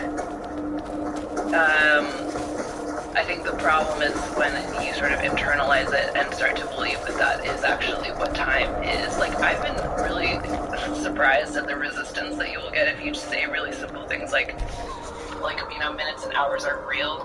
Like I feel like that's self-evident, but like people will be like, what do you mean minutes and hours? It's like, well, that there aren't minutes and hours. Minutes and hours are a way of measuring time. And they are, and again, I would compare them to a language. And I think the important thing for me that I kind of found in researching other ways of marking time and the history of how time has been measured is that obviously human beings have always needed to do like time is important for us, and we've needed to coordinate activities and time things like forever, basically, right? But every system of marking time is kind of married to some kind of overarching goal, right? Like whether that's survival and like mutual flourishing or like capitalism. And so, like the whole notion of time that exists separately from natural cues, where you can have something called an hour that exists, like an hour here is an hour there, and the hour is this like unchanging kind of receptacle for something, is not something that you get until people have the need or the desire to buy the labor time of other people. It goes with that goal. So like it's real insofar as like, we all live according to the system now. Like, I'm not denying that. I'm not saying that like you could suddenly wake up tomorrow and be like, I don't believe in minutes and hours. Like, I'm just gonna do whatever. But it's also not true that minutes and hours are like the fundamental structure of time and are like the only way that time can be measured. I mean, again, I think that goes without saying, but I just think sometimes like I've run into like how like deep-seated that is and like the way people think about time. It's a collective fiction, that way of looking at time that we all maintain because it's sometimes useful for us to, and it's especially useful for capitalism for us to maintain this version of time. But it's not. We came up with it. We could change it. Similar to money, right? When people point out, well, as a matter of fact, we made up money, and it's not like a natural resource that some people naturally don't have enough of. We could, in fact, just collectively decide that everybody could have the same amount of money because we did, in fact, just make it up. There's reasons that we don't, but we can acknowledge that it's a fiction, and time is the same way. I was really struck by, during the pandemic, how precise my notion of time got. Like, once I moved to Zoom meetings, everything being on Zoom meetings, it got so precise. Like, I'd just be sitting in front of my computer all day. I have a Zoom meeting at 2, and it would be 1:58, and I'd be like, I got plenty of time before I gotta get to that Zoom meeting. Because like, I'm gonna log into that Zoom meeting precisely at 2. And I know that everybody else on the other end, because we're all stuck at home, they're doing the same thing. They're looking directly at it, at the little clock in the right-hand corner of their screen. And if it says 1:59, they're not clicking that button yet, right? And that was not how time operates in that work setting. In an office, it's like, people only because they're watching us that much. You know what I mean? And then you have to walk to the other person's office. Oh, I gotta get a coffee. I gotta use the bathroom. Yeah, well, I'll be right there. You know, that kind of thing. Zoom, it was like... Whatever the time is, I don't care. So it's Okay, how that's fine. technology changes our sense of time, but also not just technology, the conditions of all being stuck, at home in front of clocks, but also being on the clock, and that we have a work product we need to make. In our case, it was a television show. In your case, it might be a book that you're writing. There's a huge difference between that and a couple hundred years ago, the way humans thought about time. Yeah. Also, you just made me realize that I feel like Frederick Taylor would have loved remote work. I'm sure someone else has made that observation. Remind us who he is. He was the founder of Taylorism, which is the sort of process of breaking up industrial work tasks into very minute motions, and also designing workspaces so that you reach the furthest distance to get something. Basically, hyper efficiency in the workplace. I feel like a lot of people associate that with the Charlie Chaplin assembly line kind of scene from modern times. Early 20th century kind of. Early 20th century, yeah. It was part of I think a larger American kind of there was efficiency was having a moment in some kind of nefarious ways. And so but I it was all about reducing any kind of unnecessary movement or time. One of my favorite things actually that I cite in my own book is it's from a book on scientific. So Taylorism was called scientific management. There was also scientific office management, where people were trying to apply this to office work. And there's part of a scientific office management book where they were timing how long it takes to punch a time card. And it's broken into seven identify cards. And literally 1.8 seconds. And I'm like, okay, how did you... What is identify card? How is that measurable? At that point in time. How long did it take you to find the card in the stack of cards that you... But it's how do they know that someone's... I don't know. Anyway, I was just it's so... And the fact that that they're timing punching a time card is so meta. Anyway, I love that. But anyway, clearly he would have loved remote work because it eliminates movement from the home to the office. And as you said, everyone is just hyper aware of every last minute that they have before and during work. So, yeah, and actually, I mean that makes total sense because in that same chapter that I talk about Taylorism, I talk about remote work surveillance and that company that is basically called StaffCop. Is there anything else you need?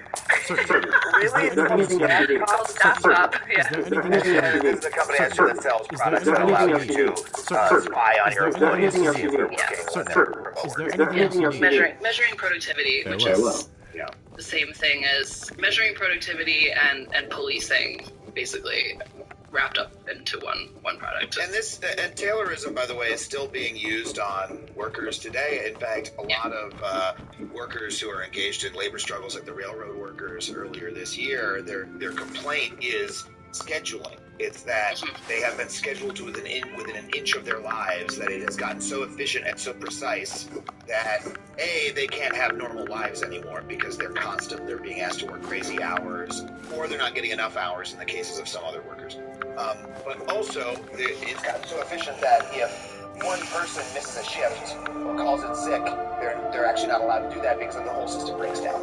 And that's sort of a focus on using time as efficiently as possible has made our society really, really brittle. Yeah, totally. Yeah. But what really strikes me is that Taylorism idea has infected people's own way of thinking about time. When I think about how many blogs I have read and how many books I have read about productivity, about improving your own productivity, people who, share here's how I track every minute of my day to make sure that I'm as productive as possible. you know, and I log it all, and at the end of the day, I review it, and I look for, inefficiencies in my process. It seems like the most inefficient would be the logging and the... Yeah, and I was surprised to find how early on that started. Like, so around the same time that they were timing the punching the time cards, there was this amazingly bad. I really like things that are so bad they're good. So when I say I like this book, that's what I mean. This book called Increasing Personal Efficiency, but it's literally like it's written by this psychologist who is so obsessed with Taylorism that he like wants to apply it. Like he's like, why not? Why stop at the factory, right? And it's like, you know, tips for thinking more efficiently. He has speed reading tests in the book, and he has a super unscientific map of efficient weather zones. What does that mean? It's like places where people like think more efficiently. Oh. And then he.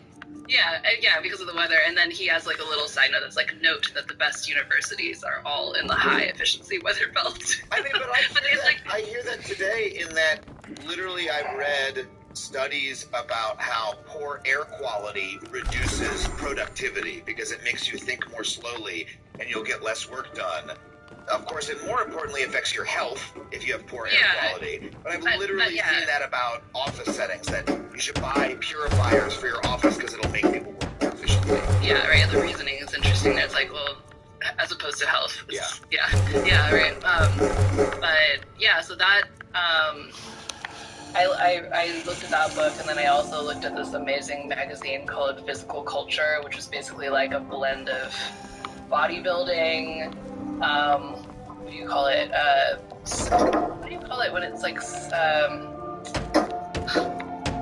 like success gospel, prosperity gospel, and like eugenics, basically like all like wrapped into one convenient package, where it's like I found they were really into like this idea of strategic marriage, right? Like genetically strategic marriage. And there was this one article about genes that was also very unscientific, and it was describing the genes themselves as workers. Like it was like, this gene works as and it had a little illustration of them, you know, like as like workmen. And it's like, wow, these people really believed that it was like work all the way down. Yeah. And that like we are just like working, like the goal of life is to become an efficiently working machine. Yeah. And so it was just interesting to see those early examples because it gives more context to that category of content creators that I refer to as productivity bros, who are talking about like crushing your morning and like crushing all kinds of things. Because it's like you see this like longer lineage of like where this language comes from and where that kind of like self-punishing rhetoric also comes from, because it's like, this makes a lot of sense if you think about it as like, you are both the factory owner and the factory worker now. And you've taken that relationship and now you just have it with yourself. Yeah. I sometimes envision myself, because I do this to myself, I push myself way too hard. I'm doing the new hour of stand-up I'm touring is largely about this. It's about me pushing myself to build the career in comedy that I've built, but I've also made myself miserable, and I often envision myself standing over myself and just being like, no, you piece of shit, you know? That's how I talk to myself. What are you doing? You can't play video games. No. Why would you do that? You have emails you need to reply to. And then once you're done with all the emails, no, now there's other shit you should do. You need to get ahead of that other project. Open your to-do list. What if you knocked off a couple more things? Then you'd be able to get more done, like all your heroes, you know? And it's like, it affects you, and it's toxic to treat yourself that way. Yeah, that's so real. Feel for you, man. I mean, you're, as someone who wrote a book about this very topic, did you sometimes find yourself, because you get a lot done. I mean, you're a teacher, you're an artist, you're also a writer, you're very productive, Jenny. Are you toxically productive? No, I think it's as hard for me as it is for anyone else, but I feel like I have my good times and bad times, but I at least I feel like the thing that has changed for me, like since I wrote How to Do Nothing, is like it is at least always a question for me that's like hovering in the back, like am I doing that thing again? And I've been thinking so much lately about something that I talk about at the end of How to Do Nothing, which is do nothing farming. That method that this Japanese farmer came up with for rice farming that looks from the outside like it requires less labor, like fewer inputs, like no chemical fertilizer, all the stuff that looks like it would make no sense. But then his rice farm ends up being more productive than everyone else's, and it actually allows him to even like create farmable area out of like previously unfarmable area. Anyway, it's very productive in that sense. But if you read his book, he has a sense of humor that comes from someone who has a lot of humility, and he's like, I had to mess up so many times basically to like get to this place, and it becomes clear that method is all about observation and respect for the processes that already happen in an ecosystem. So it only works because he really understands like the relationships between like the insects and the birds and the plants because of that he can do things at the right time in the right way. But he never uses the language of like making something do what you want it to do. Like it's more like I'm just kind of like any good gardener will talk this way, right? They're like, I'm just kind of here to kind of try to shape the way things are going, but like I know that it could all go wrong tomorrow, and that it's not all completely under my control, and like nor would I want it to be, because like in order for it to flourish, like I need to rely on processes that exist outside of me, right? Yeah. And so like that is like the attitude that I try to have towards myself, which is like, okay, I have some kind of capacity to observe things or write things or whatever, but just like any landscape or ecosystem, like you can really mess that up. Like if you try to do the industrial farming thing to yourself, right? Yes. You can, just like we've actually done in this country, right? Like you can get a certain amount of time out of that, and then you've exhausted the soil, and then you're just screwed. I love that so much. River, what are we running towards? Is there anything else you need? I'll see to it. Is there anything else you need? I'll see to it. Is there anything else you need? I'll see to it. Is there anything else you need? I'll see to it. Is there anything else you need? Push. I'll see to it. One second, when I push is there anything else you I need? don't get the output that I need. Is there anything else you need? I'll see to it. Is there anything else you need? I'll see to it. Is there anything else you need? I'll see to it. Is there anything else you need? I'll see to it. Is there anything else you need? I'll see to it. Is there anything else you need? That's part of my process. Certain. Is there anything else you need? Certain. Is there anything else you need? Certain. Pushing. Is there anything else We you have to need? take a really quick Certain. break. Is there anything else you need? Certain. Jenny O'Dell. Is there anything else you need? Certain. One of the most frustrating parts of your life is when you realize that you are paying for a service you are not using. Like I signed up for yoga classes at a studio near my house, and I didn't realize until a year later that I was being charged a monthly fee for classes I was not using. And that didn't really put me in a very meditative state of mind. It seems like nearly all of these convenient free trials are built to give you exactly enough time to try the product before forgetting about the monthly subscription fee entirely. And we've all been there, right? In fact, over 80% of people have subscriptions that they have forgotten about. Well, guess what? You can end that today. It's time to take a peek to the show. Head to patreon.com/Adam Conover. $5 a month gets you every episode of this podcast ad-free. We have a community Discord. We even do a live book club where we read a recent nonfiction book and discuss it over Zoom. It is so much fun. Hope to see you there. Patreon.com/Adam Conover and AdamConover.net for tickets and tour dates. We were back with Jenny O'Dell. We've just been talking about this horrible productivity-focused way of thinking about time where we subdivide our own time and we try to get as much done as possible and we try to sync up with people exactly on the dot and all this sort of thing. Sometimes that kind of time scale is necessary to get certain things done.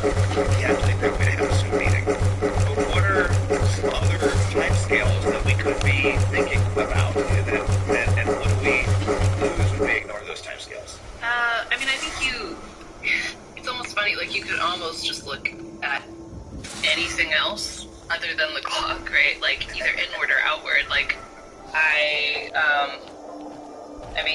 because I was just overseas experiencing jet lag, I was very aware of the ways in which, like, you literally embody time. Like, time is in your own rhythm. And you know when they're disrupted. But also looking outward, not just seasons, but things that change throughout the day. I mean, I mentioned in the middle of the book during that part of the pandemic where time felt really like it was at a standstill or wasn't changing, that I put a camera on a tripod and pointed it out my window at the sky and was just taking, between like various tasks, I would just like take a photo and scroll through them later just to kind of like convince myself that time was moving forward. Because the sky, I mean, depending on what time of year it is, but that, that was in March, right? March, April, right? The sky was very dramatic. So like there were a lot of clouds. It was constantly changing. The shadows were changing, right?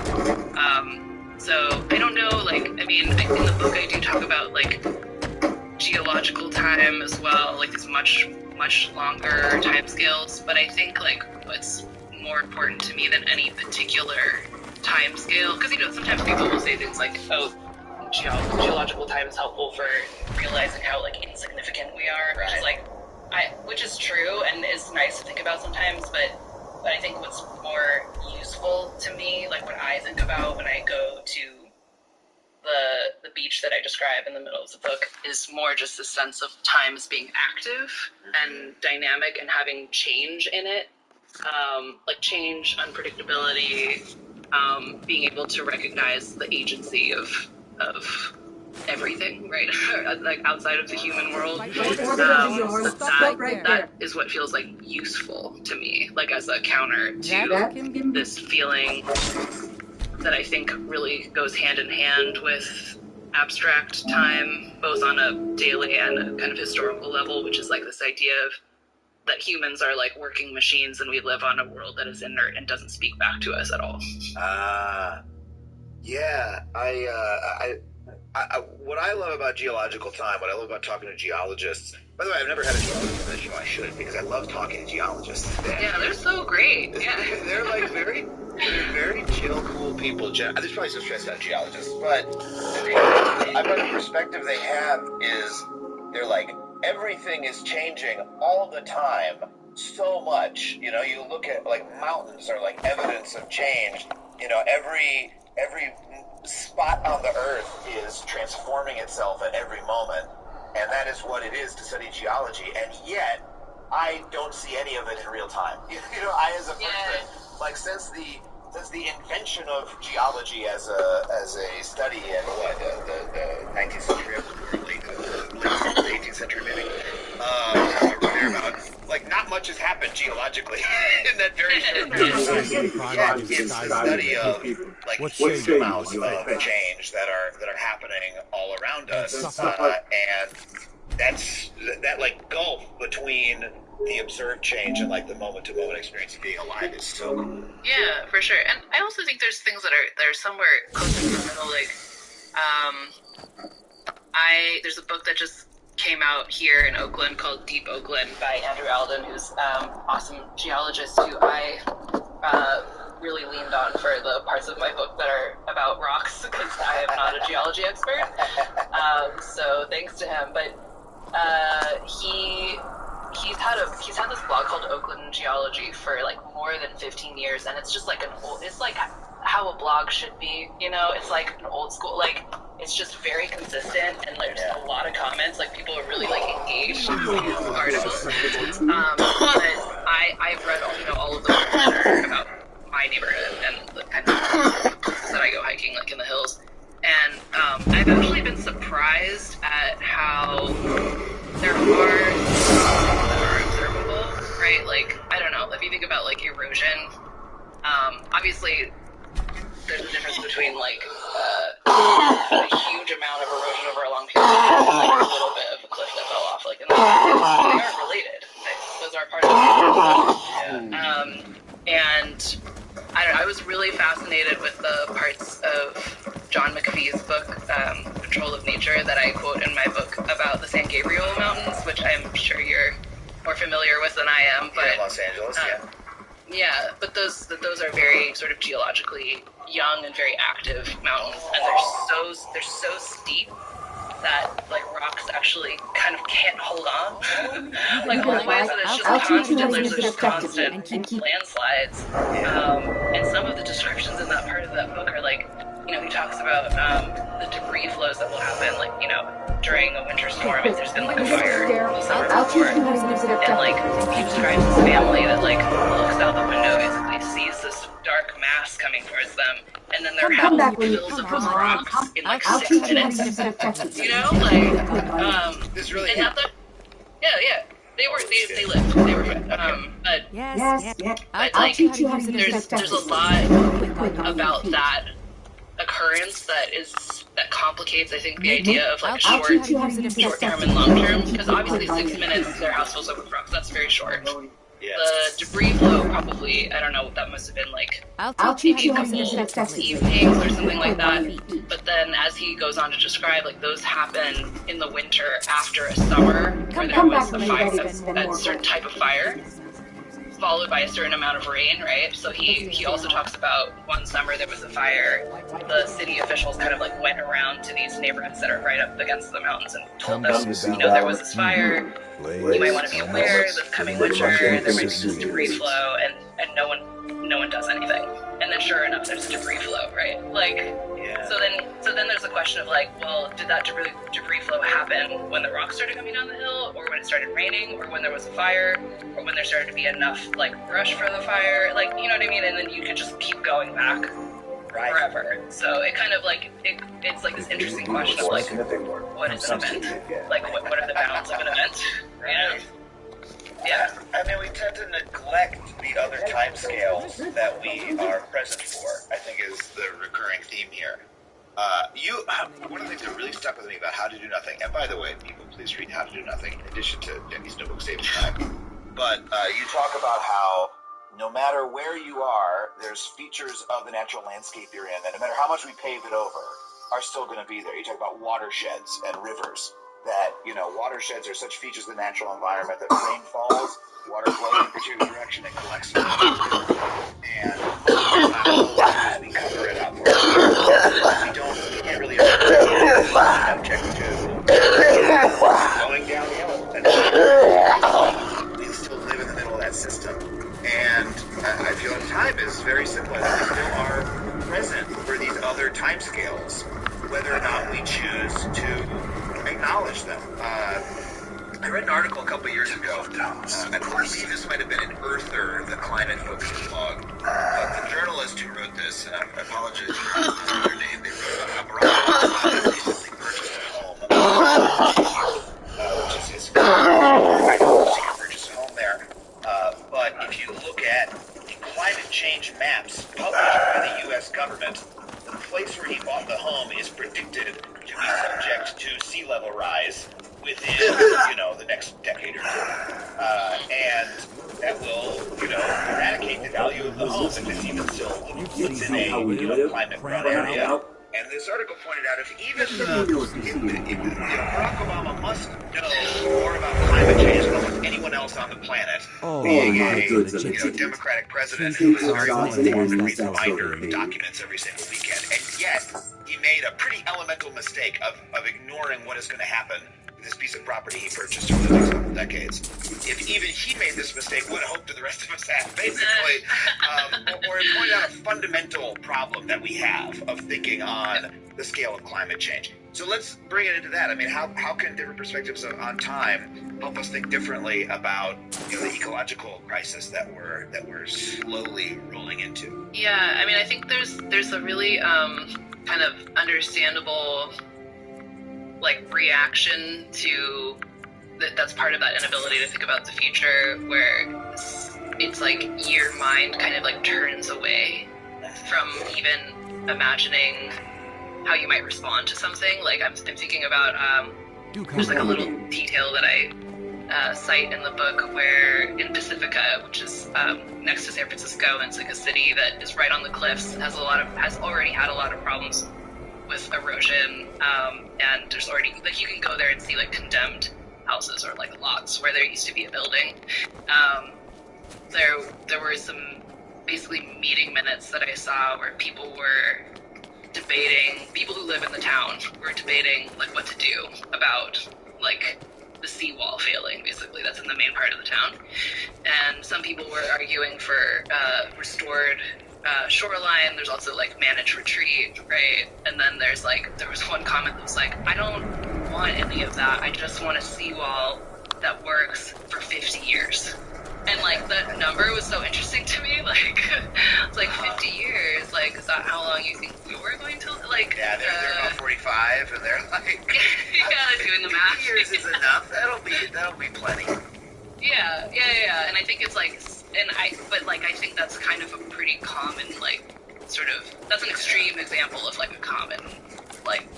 thing that people run up against, where it's like, well, if I can't have it the way that I'm used to it being or that I want it to be, then I don't want to imagine anything else, or I can't imagine anything else. Yeah.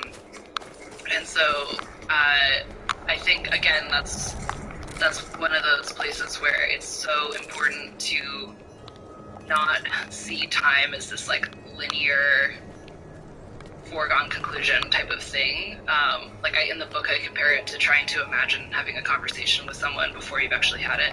Like, it's never going to be, obviously it won't be accurate because the person's not there, but the other thing that you're getting wrong is, like, you yourself will be changing throughout the conversation. Like, so even you the day before, you're always going to be imagining it standing from where you are at that particular moment, having not progressed any amount into the conversation, right? Which is why when you have a good one, like, you always end up somewhere that you didn't expect, and that has so much to do with the other person. And I feel the same way about time, where it's like, it is possible to hold in your mind the fact that, like, certain things we know will get worse and more difficult, but that's not the same thing as knowing what's going to happen. And it's definitely not the same thing as knowing that you don't know what is possible, not so much, I think, for one individual to do, like yourself, but what is possible between you and other people, and what other people will make possible for you, and then you will make possible for other people, Take a look. and so on. Yeah, so this is bringing us back to that apocalyptic worldview we talked about at the beginning, that people think, well, there's nothing we can do, the world is ending. No, I can't imagine today any amount of effort causing a difference with this crisis that, I saw a scary YouTube documentary about, or whatever. But we're ignoring the fact that if we make the effort, we will already be in a different condition than we are when we're imagining it today. And new possibilities will arise. We will be different people. It'll be a different time. We can't predict how things will be changed or how they'll be changed. Yeah. And I also, in the chapter where I talk specifically about despair and kind of climate dread, I asked the reader to do this thought experiment in which you imagine that you weren't born at the wrong time, that you were born at the exact right time. Yeah. And, like, how does that change how you feel about the present and about the future? Because I think, like, I'm in my late 30s, like, I grew up, in elementary school, they were already talking about climate change, right? Like, I think there are some of us who grew up thinking, like, feeling like you were born in the wrong time, or like you came, at the end of the party or something. I don't know, like, kind of like things were always going downhill by the time you were old enough to understand that. And there's, like, a feeling of, like, frustration, like, which is warranted, right? Like, it shouldn't have been this way. But I think, like, there's, in addition to frustration, there's also this possible feeling of, like, well, I was born at the time that I was born. Maybe it turns out that I find, like, purpose and meaning through responding to this moment. Yeah, I mean, at any moment there are things that are dying and there are things that are ending and doors that are closing. And at the same moment there are new things being born, there's new shoots growing up, there's new doors opening in other directions. And it's sort of your opportunity you always have to go find those. I think a lot, even just what I do in media, right? Sometimes I think, I missed the boat. I missed the boat on YouTube or whatever it was. Something, there's some big trend that if I had gotten onto it early, right, I could have I could have hopped on and had a lot of success. I'm like, but there's always new shit that I can hop on now. So the lesson is find the new thing, right? And hop on that. Or create the new thing yourself. There's always a new frontier, which has colonialist implications, which are very relevant for this conversation. But there's always a new frontier. There's always new work to be done. There's always something new happening, and there's always change that can be made. It's sort of it is a difference in mindset to some degree. Yeah, and I think not just mindset, but also like perception and observation. Like if you, and this is an odd example, but if you think about like even just personally, right? Like if you're in some kind of situation that is really stressful for some reason, right? Like you're like really angry, or I don't know, like something bad is happening. You're not perceiving. There's so many things about the situation that you're not perceiving because it's all framed like through that emotion, right? Like when you think about it later, your memory will be totally distorted and it'll be like missing a lot of details. And so I think there's like I think that's maybe something that actually both of my books have in common, which is that I put a really big emphasis on like a pause that's long enough for you to consider that maybe you haven't seen everything about a situation, and because that will affect how you respond to it, basically. Like, I wrote this, the Sydney Writers Festival that I was just at, they asked us to write a letter to the future, and mine was kind of about this, and it was about this phrase that I just learned from a Filipino artist that then I talked to my mom about because she also speaks Tagalog, and it's bahala na, and it means like, so the guy who told me about it, he translated it as like, fuck it. Like, it's just like, I'm not prepared, I'm going into a situation like, fuck it. My mom's translation was, whatever happens, happens. And then, but this artist, he told me about this Filipino psychologist who had looked further into this phrase and like how do people actually use it in Manila, and his conclusion was that it was a positive response to uncertainty, and that it was like it meant like it doesn't really conform to like our understanding of like either giving up or going forth. It's kind of like both, because it's like it's basically being like, I don't have control over the situation, but because I accept that, I can actually observe like what is here, and I will bring all of my resources that I do have to the situation in like a highly improvisational and like engaged way by paying like super close attention. And the psychologist was arguing that was like a uniquely Filipino thing because of, in part, of having to live next to volcanoes and like in the middle of typhoons, you know. Look, the volcanoes are up there. I can't change that. But I can like I don't know come up with. It's volatile, right? Yeah. Like you have to be on your feet all the time. You can never sort of like rest, you know, or feel like you have control. Like it's so different from kind of like the Western sort of like I'm gonna control this landscape kind of thing, or like the headline in that John McPhee book, the part about the San Gabriel Mountains, where there's a newspaper headline that was like landslides declared unnecessary, like that kind of like hubris, right? So I don't know. I find like that's I ended up writing my letter about that because it was kind of like it's an attitude that's both.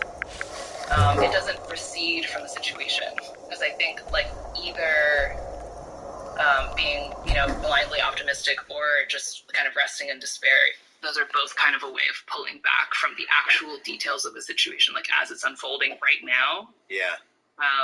And it might overlook like really important details that are like very salient to what it's possible to do. Yeah.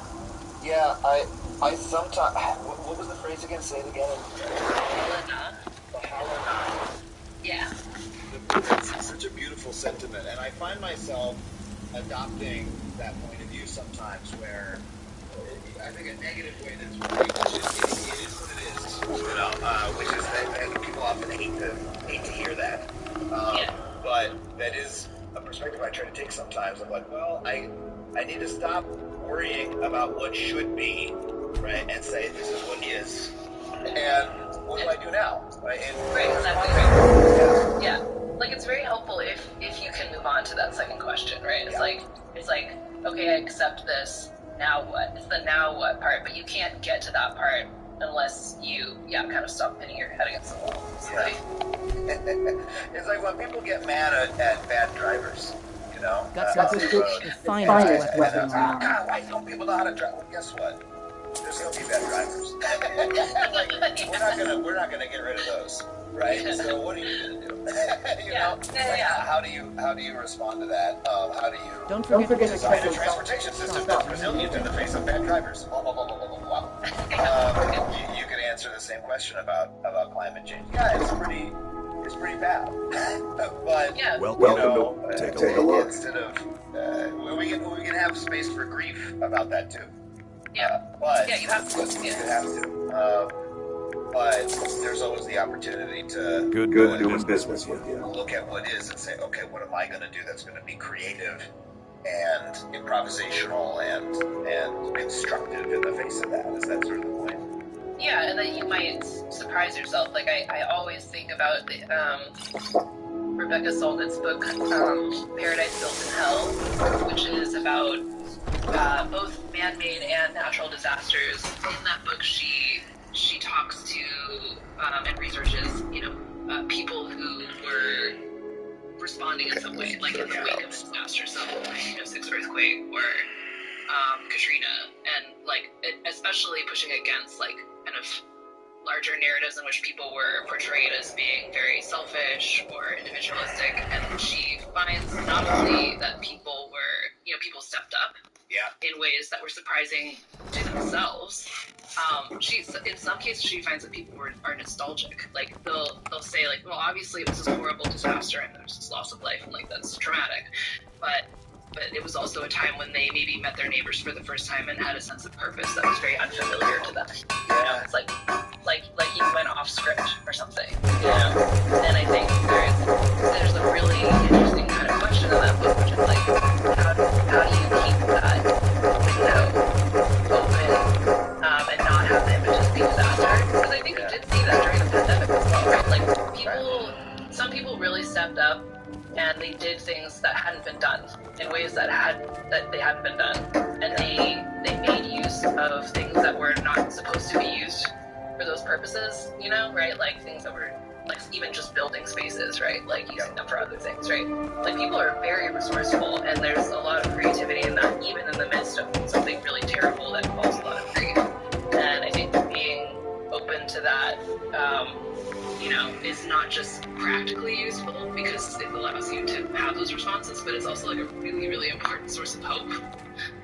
And believing that believing that other people will do things like that, and that you could do things like that. Yeah, I have a really personal example of that, which is that my union, the Writers Guild, is on strike right now, and in the moments before we went on strike, I was on the negotiating committee. The last couple days of negotiations, I started to look more and more like the companies were going to force us to go on strike, and we had been negotiating for weeks, and it was months of work on my part, and on all of our parts. When I was like, I want to be doing stand-up, I want to do some other stuff, I want to travel, I don't want to do this right now, and oh my God, they're going to make us go on strike, and it's going to be so hard, and people are going to lose work, and we're going to be doing this for months, and I just want it over, and I was really depressed about it. And then, we had to call the strike because they made us do it. And then the first day of being on the picket line was so profound to see all these people suddenly come together to fight for their shared needs. And people had a lot of fear about it, but people also brought so much joy. And it has continued to be so joyful. We're in our 6th week now as we're recording this. People are still so joyful going over to the picket line every day, and I'm starting to appreciate how much good is going to come out of this strike. That people are forming community, people are getting to know their fellow writers in a way that they never did before.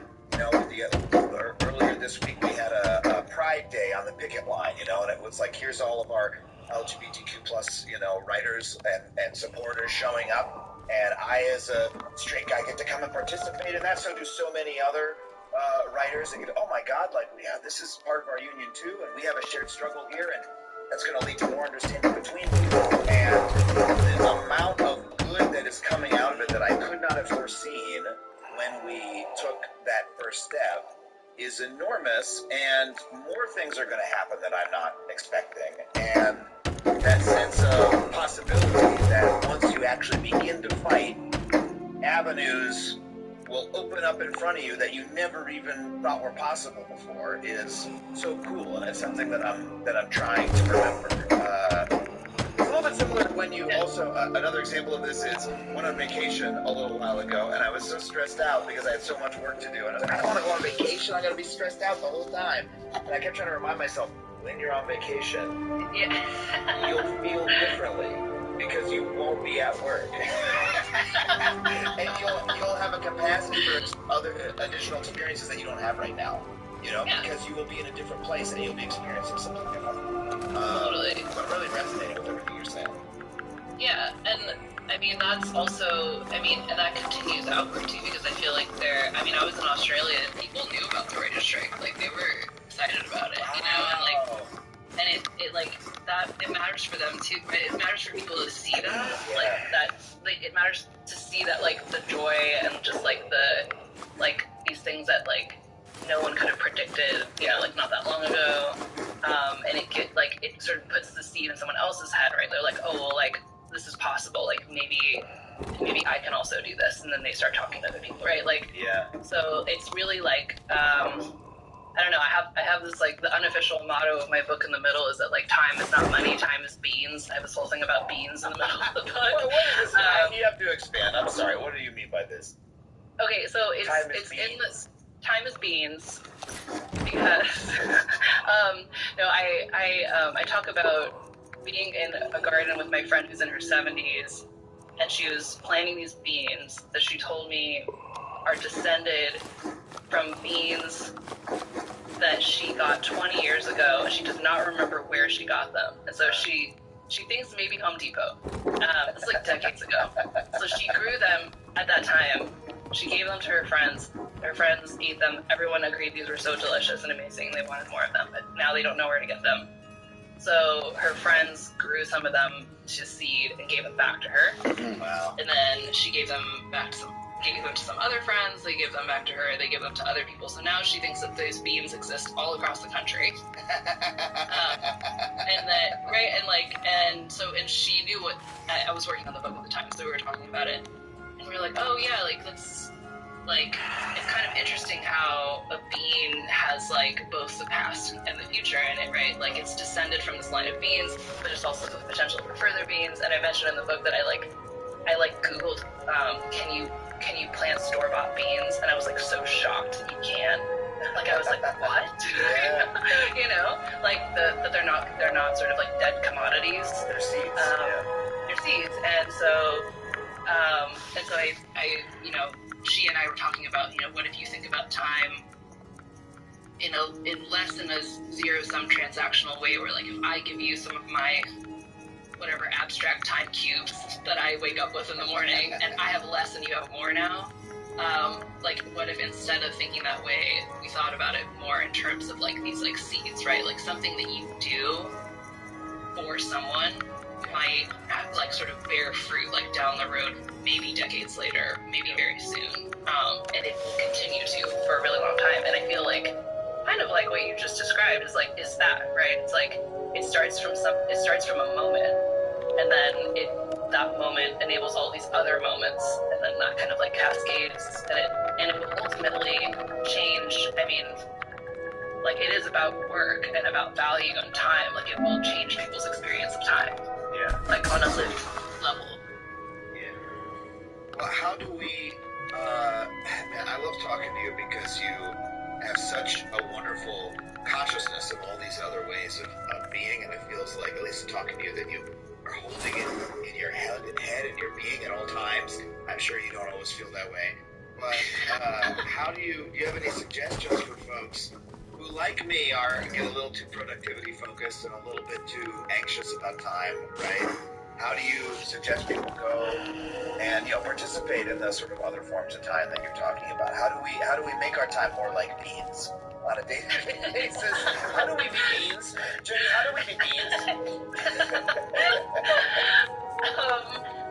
I guess like two things come to mind. One is like I think anything, and this is very similar to How to Do Nothing. I mean, like I think anything you can do to become more attentive to these kind of like concrete things that are happening in time around you. Like I have a jeweler's loop that I carry around with me for looking at like moss or like just very minute things. Magnifying glass. Yeah.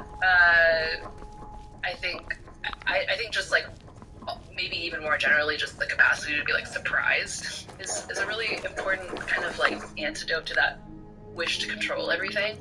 Yeah. So like this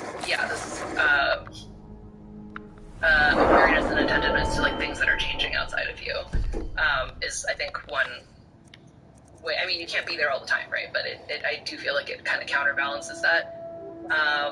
But I also think, like, maybe, I know this is very abstract, but, like, thinking in a less quantitative way, like, I feel like at some point I switched from worrying about whether I was getting enough done in a day, because that's a quantitative question, right? Like, that's like enough work, enough to-do list items or something like that, to, like, did I have one meaningful experience that day? And then I count that as a success. Yeah. Because, I mean, and that sounds weird at first, because I think, like, the to-do list is a very prominent way of thinking about a day's worth. Yeah. But actually, it makes complete sense. Like, if you just, like, zoom all the way out, like, like, I'm someone who's friends with a surprising number of people in their 70s. And so, like, I often am able to take their perspective on myself. Yeah. Where they're, like, they see all of this time stretching out in front of me, and they just want me to, like, enjoy the time that I'm in. Versus, like, I see myself as, like, at the like, the edge of something, where I'm, like, always trying to do the best in that particular moment or something. And so I think from their perspective and from that kind of, like, larger perspective of, like, what do you want out of your life, deciding to measure your day based on whether or not you had one meaningful experience actually makes 100% sense, right? Yeah. It's very intuitive. And then, like, and just knowing that, like, if you had that, then you can rest. And then ironically, in that resting state, I find that I often get more done, but that's not why I do it. Right? Or like, maybe I don't get more done, but it's, like, less painful because I don't have this, like, this thing hovering over me all the time of, like, are you going to get it done? And when you get it done, are you going to do other things? It's like, no, I did what I needed to do, which was, like, have a moment where I was aware that I'm, like, alive on Earth, so I'm okay. Yeah. That really resonates with me. In my 5-year journal, especially when I started it, I used to list all the stuff that I did that day. I would go, podcast, all my emails, give them the script, I got a lot done today, and then I would read it back the following year and read that, and so I do every day. Yeah, I know, like, yeah, I mean, this is ironic, but, like, I kept a work log for my book. Well, not because I, like, am, not for the reasons that it sounds like, basically. I did it mostly because it was as a reference, like, I need to know, like, what day I was, like, reading this article or something.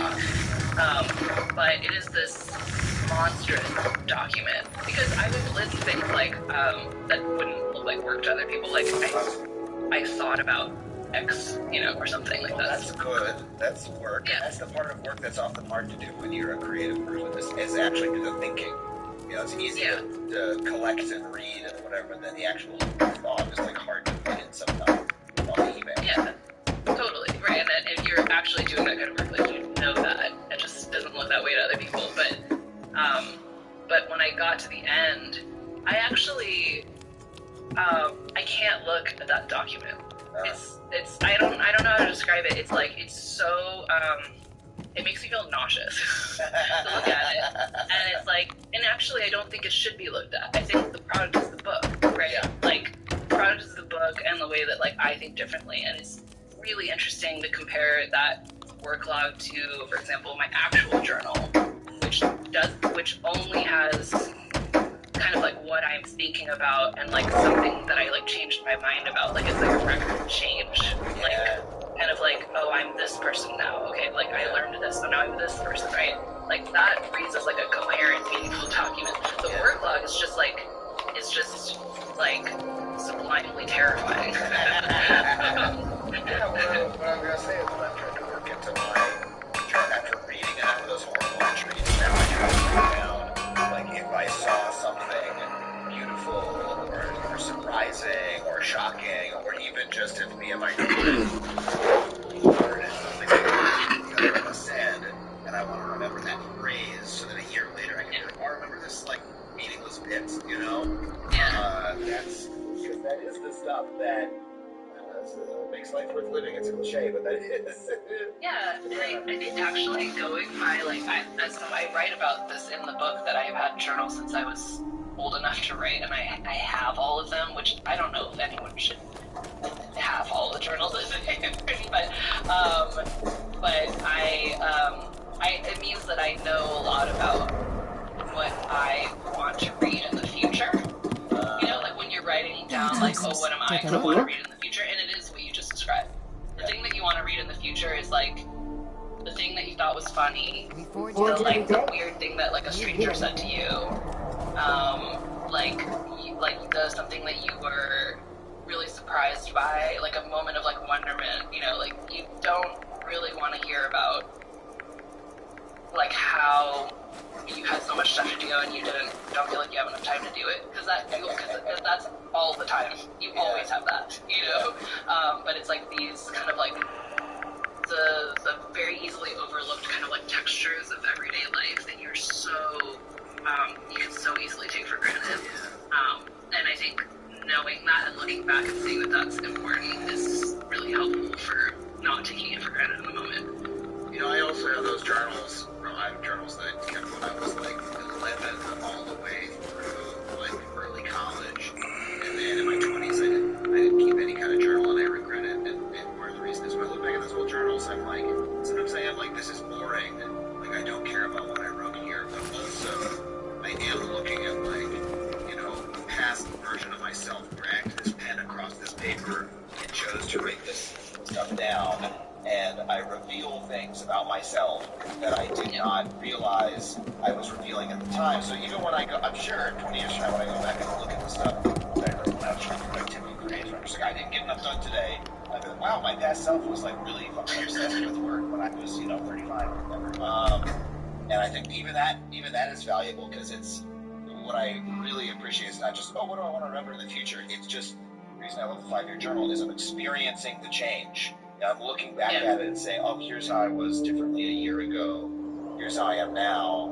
And it's like I'm sort of observing my own internal clock. As you say, we have our own internal clocks. And I'm witnessing it, and it helps me experience time in a different way. So I guess just going out and looking for those other time scales and observing them and witnessing them and sort of being present for them is like a pretty good antidote by itself. Yeah, I think, anything that can get you, I mean, I think when I think about, like, if I try to, like, imaginatively put myself in the moment that feels the most, like, punishingly time is money, like, clock watching, it's typically very isolated, like, in all senses, right? Like, I'm only thinking about me and how, like, I need to do this, and I think frequently in that equation you imagine that everyone else is just, like, happily achieving their tasks, like, right? Or they're going, why isn't Jenny getting us the thing we need? Yeah. That's all they're thinking about. Yeah, exactly, right? And so, like, you're kind of isolated in that, and then I'm typically not thinking about, like, where I am, I'm not thinking about what time day it is, what time of year it is, like what historical moment I'm in, like none of those things, like it's extremely narrow. Yeah. And so I think that like that's part of the reason why like any movement in that direction, in any of those directions, already it starts to loosen that up a little bit. Yeah. Like even just thinking about other people, just simply thinking about other people, right? Like thinking about like whose time like enabled you to experience your time, or like thinking about like the health of someone else, or like just I don't know, anything that kind of like breaks you out that like it's me and the clock and we're like alone and I'm racing it. Yeah, is helpful. That's just doing it with other people, you know. That's part of what makes this try. I'm going to go to the pickup line later today, and the reason I'm excited to go is because of the other people who will be doing it. They're willing to take time out of their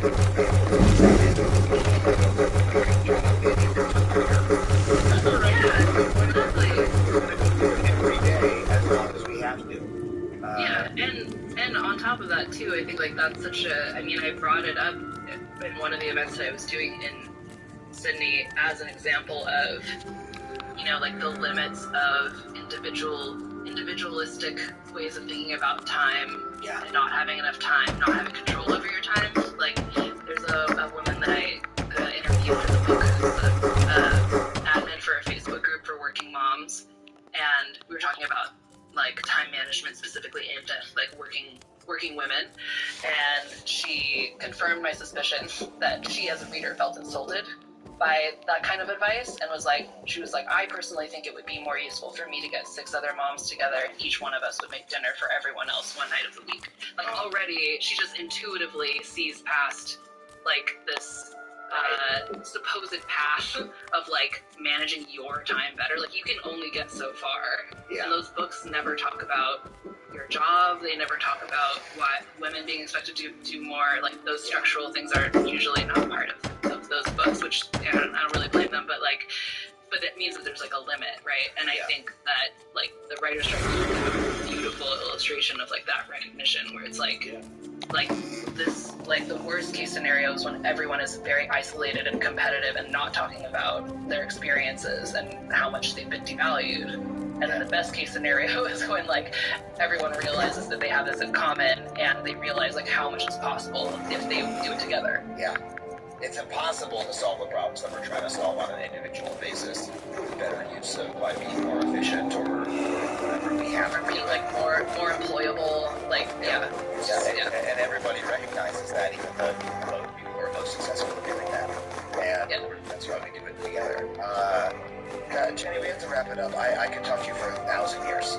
Speaking of time, so I really hope you'll come back and be with us again. It's just a delight talking to you. The name of the book is Saving Time. People can pick it up at our special bookshop, factuallypod.com/books, which will not just support the show, but also your local bookstore. Jenny, where else can people find your work? JennyOdell.com. There you go. Oh, the internet age. It's upon us. Thank you so much for being here. I love having you. Oh, it was my pleasure. Thank you so much. Well, thank you once again to Jenny Odell for coming on the show, and an especially big thank you to everyone who makes this show possible by supporting us on Patreon. I especially want to thank everyone who supports at the $15 a month level. Most recently at that level, I want to thank Nicholas Ratterman, Sagar Matre, Nick Frazier, Transient Astronomer, Ken Runner, and Rebecca Bayea. If you want to join them and support the show, head to patreon.com/Adam Conover. Once again, $5 a month gets you every episode of the show ad-free, and you can join our community Discord. We even do a live book club over Zoom. It's so much fun. Hope to see you there. And of course, if you want to come see me do stand-up comedy, head to adamconover.net for tickets and tour dates. Thank you, as always, to Tony Wilson and Sam Routman for producing the show with me, and everybody here at HeadGum. We'll see you next week. Thank you so much for listening. See you next time on Factually. That was a HeadGum podcast.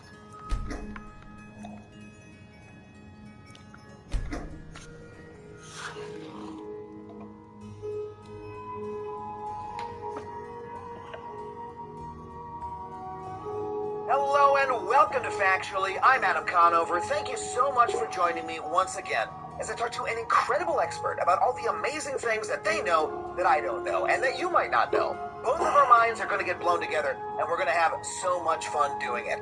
Now this week on the show, we're talking about time. I often find myself obsessed with my time and... Now in a 900 milliliter size, Yogo Nano yogurt is perfect for small and big food.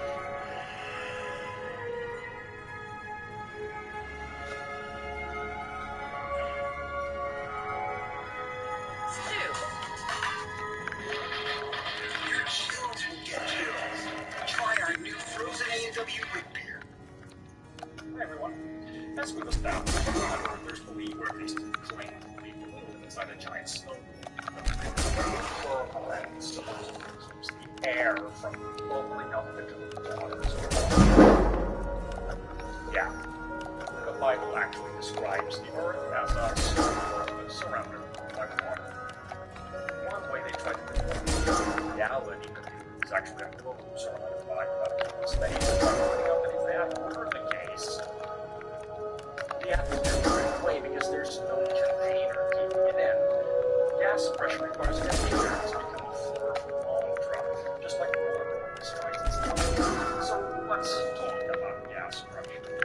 This is for Brad, flatter 1,000 times. Subscribe. Sponsor this video. The interactive online courses that we have in science have been used for quite a while now, and I barely scratched the surface of what's available. There are literally thousands of lessons there, with more being added monthly, each with interactive exercises and subjects ranging from beginner level, like everyday mathematics and physics, for those who regret not paying attention in high school, to advanced university level, like group theory, quantum mechanics, AI development, simply for people looking to advance their careers. Or if you're like me, just love learning stuff for you. Show all the stuff that's been gathering dust and dark brain since you graduated university. I'm really happy to have a place where you can dust it off and even learn some more, and the interactive exercises allow you to do that, and, dead serious here, have fun while doing them. The exercises award X to higher league. This is what keeps me coming back to learn. You actually do the exercises instead of just checking the answer on. Active learning like this is much more effective than passive learning like just reading or watching video lectures. Take it from a professional educator. Use the link below, brilliant.org/mortimer. Get started on your free 30-day trial. First 200 to sign up using the link. Also get a 20% discount on the rest.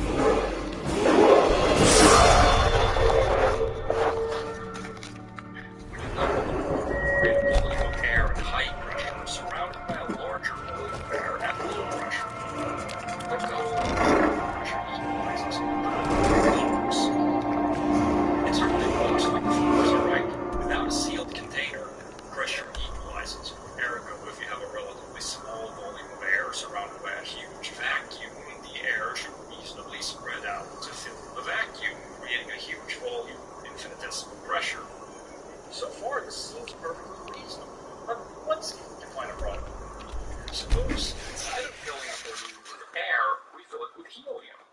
We all know what will happen now, right? When we pump the balloon, the helium doesn't spread out evenly in the room, which we're assuming is filled with air at normal pressure.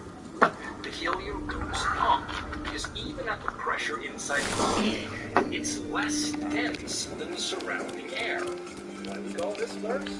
That thing that makes things with low density go up. That's right. Buoyancy. Good flirt for my new cookie later. And what did we experimentally confirm in the video? If you stay alive, why take a chance? Of course, You get a bite. I'll teach you how to use it effectively and keep you quick on your feet. To understand, but those who actually care what we all call valuable income. There is no You get a stare. Take a look. gravity because buoyancy is a result of I'll teach you how to use it effectively and keep you quick on your feet. gas is affected by gravity. So what could be causing gas pressure requires a container as an oversimplification. It applies to what's called an ideal gas. Come back when you're ready to spend more gold. Goodness knows an ideal gas is made up of particles that aren't Come on. I'll teach you how to use it effectively. Keep quick on your feet. Particles never collide with each other, aren't affected by force fields like electric, magnetic, or gravitational fields. Of course, such gases don't exist in reality. I'll teach you how to use it effectively. Keep quick on your feet. That's where the misunderstanding comes from. For example, the ideal gas on PV, Yes? I'll teach you how to use it effectively and keep quick on your feet. Gas, but again, that's the same as it assumes ideal gas. I'll teach you how to use it effectively and keep quick on your feet. So can we safely approximate the Earth's atmosphere in its entirety as an ideal gas? Let's see. Let's consider the particles in a container filled with ideal gas at non-zero temperature. Temperature is a measure of kinetic energy per particle, so these particles are bouncing around inside the container, colliding with the walls. As they exert force on the wall, a Newton's third law of the wall exerts a force back on the particles. This is what gives rise to pressure. Because we can't keep track of all the particles in the container and safely treat the position of walls, the container is being rammed. Now, think about this. What is the probability of any two particles occupying the exact same location? Remember that ideal gas particles can't collide with each other, so this should be possible. If there are a million places a particle could be, and in a macroscopic container there are a lot more than that, but let's keep it simple here, then the probability is 1 in a million. So what's the probability of all the particles in the gas occupying the exact same location? Well, that would be 1 in a million to the power of the number of particles minus 1. Absolutely negligible, as in won't happen in the lifetime of the universe if we tried once every nanosecond. Negligible. By this reasoning, what is the most normal distribution of particles?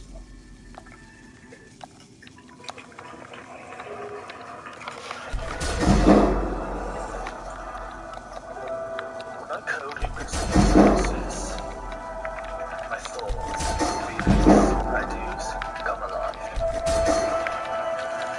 Every line of code, every action has chaos. Until there's only calm.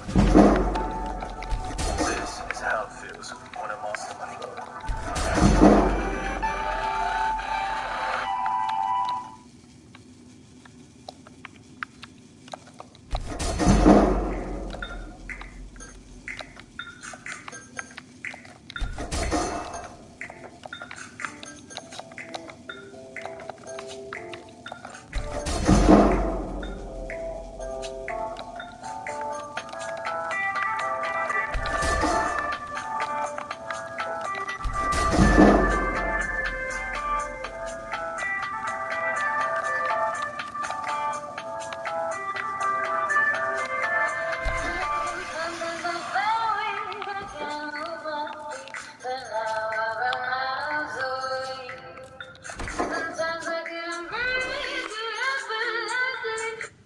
That's right, an even distribution. So the most likely configuration is one where the pressure is the same in the entire container. This is why pressure evens out. Even distributions are more probable. We say that they have higher entropy. In fact, we explain why the air escapes from the popped balloon with the second law of thermodynamics. The entropy of an isolated system never decreases. That is, a system that has been prepared in a state that is unlikely to occur spontaneously, given the possibility to do so, will transition into a more probable state, a state of more even energy distribution, a state of higher entropy. This is also why a hot cup of coffee cools down in a room at normal room temperature. Okay, so by the second law of thermodynamics, if the Earth's atmosphere is an ideal gas sealed in by the vertical firmament, it will have the same pressure everywhere. Sure, we all know how the weatherman talks about high and low air pressure, but that's just temporary local variations. That's no problem. It's noise, basically. Particles moving at random won't always be perfectly evenly distributed. But aren't there regions where the air pressure is always low? Why, that's right, at high altitude. Air pressure depends on altitude. The air pressure decreases by about 13% when the altitude increases by 1%. That's why your ears pop when you fly. I've never heard of a floor with the highest that they say. It requires a container. The pressure is high. Breathing the gas down here from the gas at low altitude. As expected, they can't describe what we observe with an internally consistent model. While we can safely approximate gas, there's no way you can approximate the entire atmosphere as one and expect to get things right. For those of us who care about reality, that isn't a problem. Gas particles in a gravitational field will bounce around due to thermal motion, just like in an ideal gas, but there will be a slight acceleration in the direction of the field, resulting in a greater probability of finding particles further down in the field. This is perfectly consistent with what we observe. The source of gravity in space tends to collect and retain gas. Planets, in particular, have atmospheres which are more dense near the surface and decrease in density exponentially with altitude until it becomes negligible. You don't need a chemical to have gas pressure. You need a force acting on the gas. That force could come from a else. In particular, force in the atmosphere stuck to the Earth is...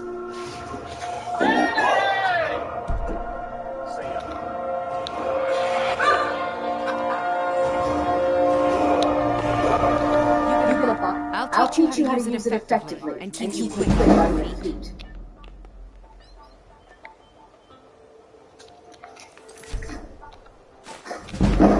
You're gonna sterile. I'll teach you how to use it effectively and keep you quick on your feet. Come on, I'll teach you how to use it effectively and keep you quick on your feet. I'll teach you how to use it effectively and keep you quick on your feet. There's one simple exotic herb that anyone can use to Yes? flush out nail fungus. I'll teach you how to use it effectively and keep you quick on your feet. Nail fungus has nothing to do with your hygiene. The fungus is merely a symptom of an underlying issue in your body. Here's the problem. No matter what type of faster and easier to solve problems verbally via abstract trust relationships and promises do the same end results. This is why it's so common for DAOs to not actually have any of the inner machine that would actually make them into what they claim to be. It's easier to just not. Taken as a whole, DAOs aren't a revolutionary new model. They're a tool built onto the side of cryptocurrency that only has meaningful advantages when interacting I'll teach you how with to use it cryptocurrency effectively and keep you quick on.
Let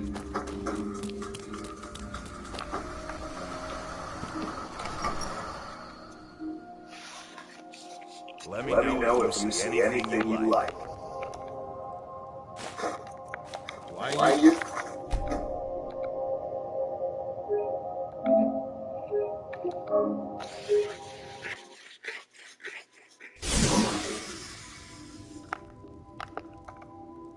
Fight.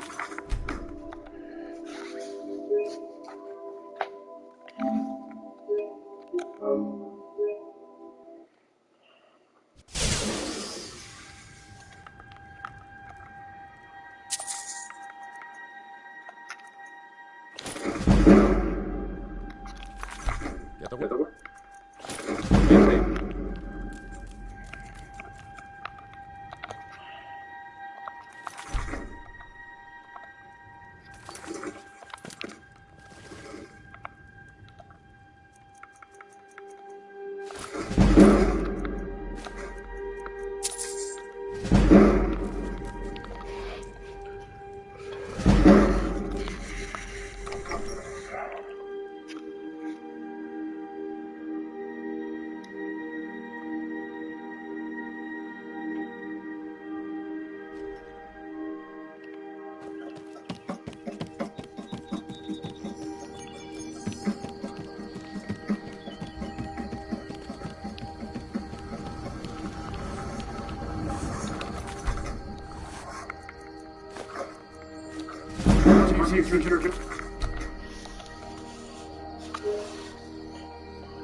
Pass yourself.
Got something for just about everybody in here. Give a holler. Well met.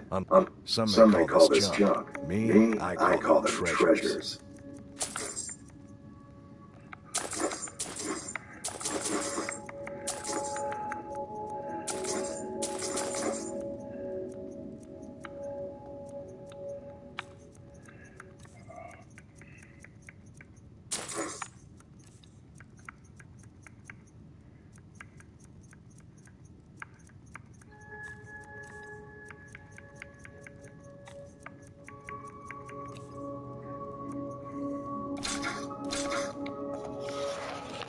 Steal anything from my shop.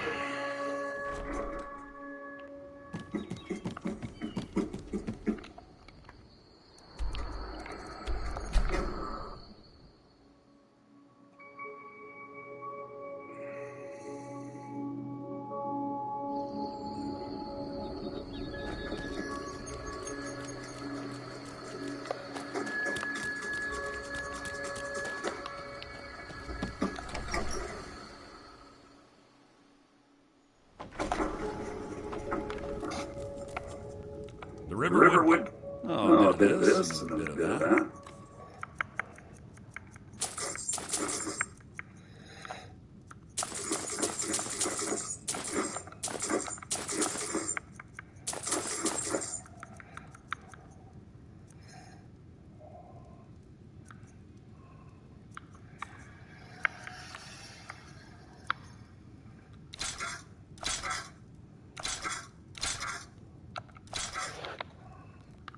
I better get back to cleaning this.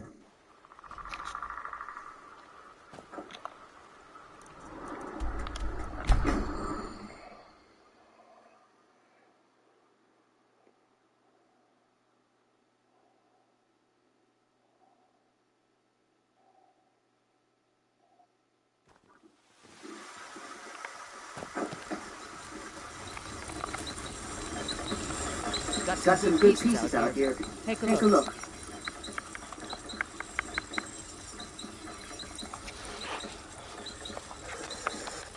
Don't forget to check inside the shop.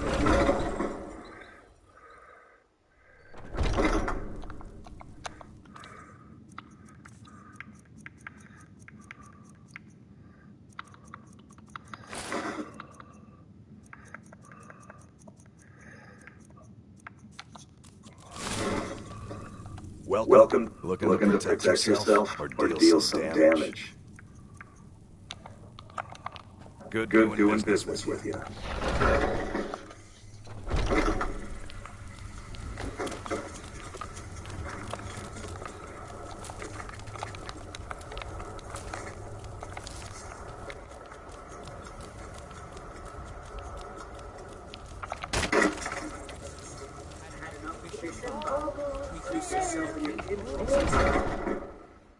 Take a good look around. I'm sure you'll find what you're looking for. Some may call this junk. Me, I call them treasures.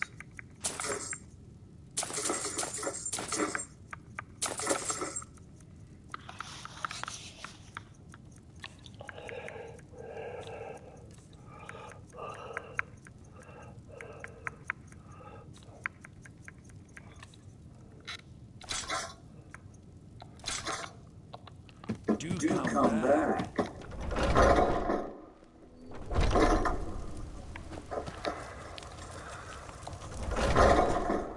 Let me know if there's anything you like.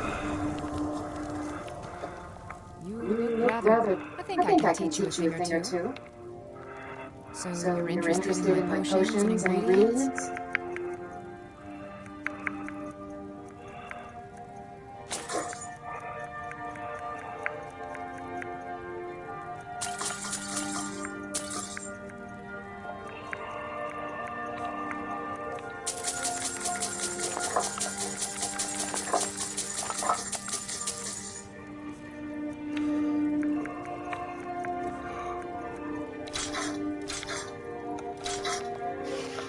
Come back anytime.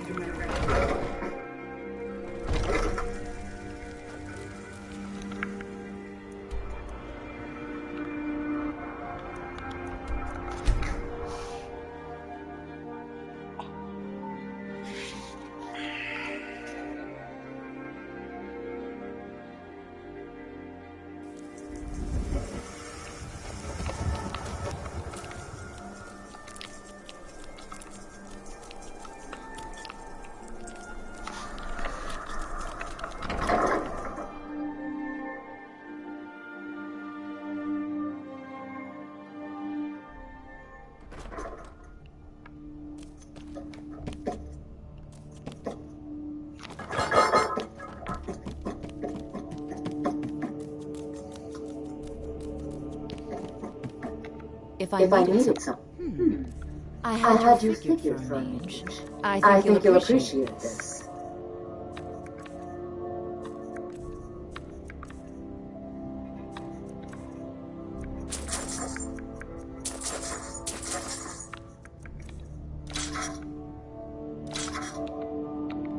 Take care of yourself and always remember, the world is ripe with people looking to spend.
Let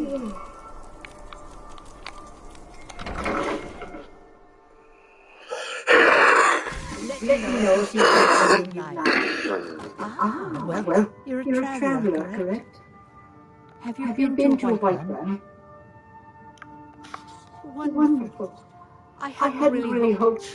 My daughter Fura was assigned to white one after she joined me. I haven't heard from her lately.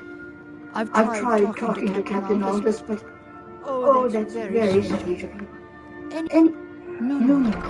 Mostly I'm just a simple person. Lami. So you're an alchemist then?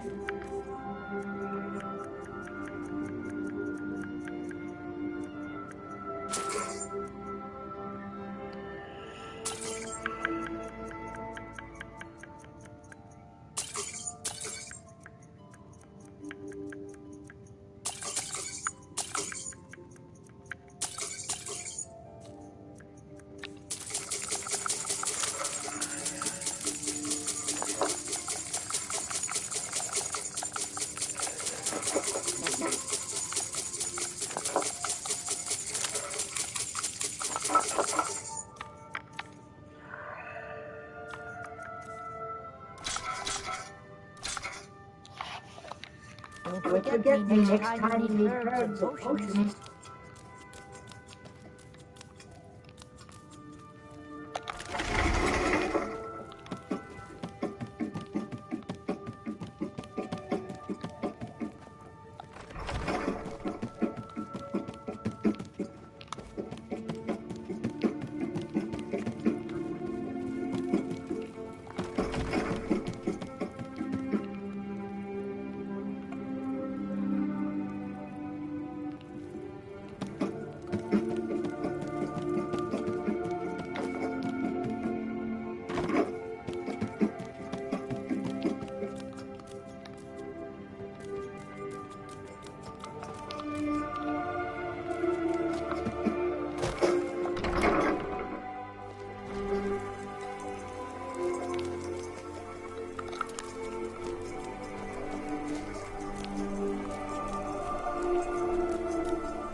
It's not much to ask.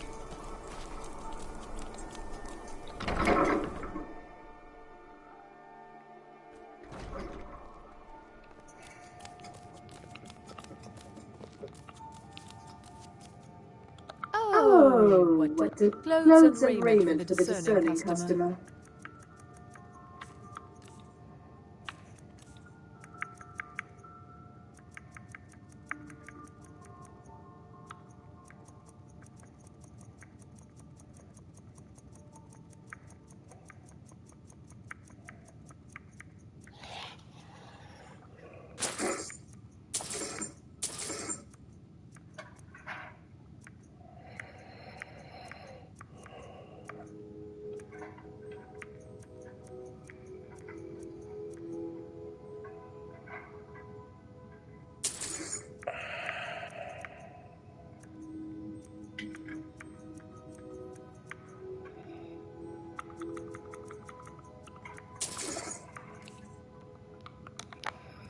Finally.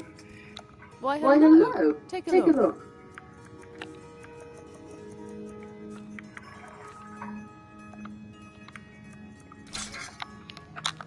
Thank you for your patronage.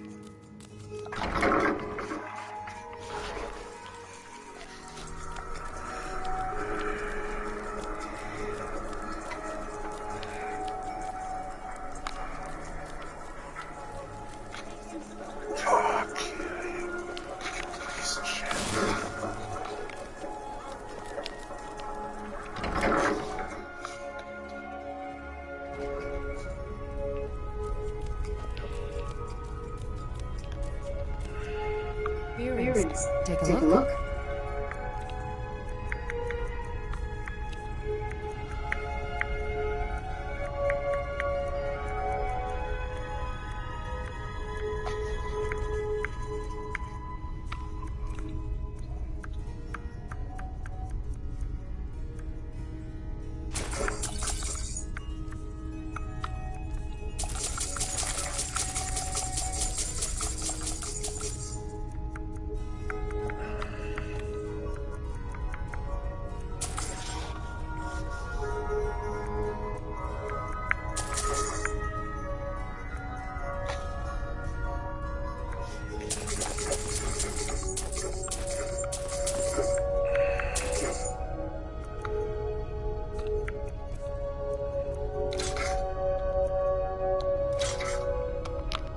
come back to the pieces anytime.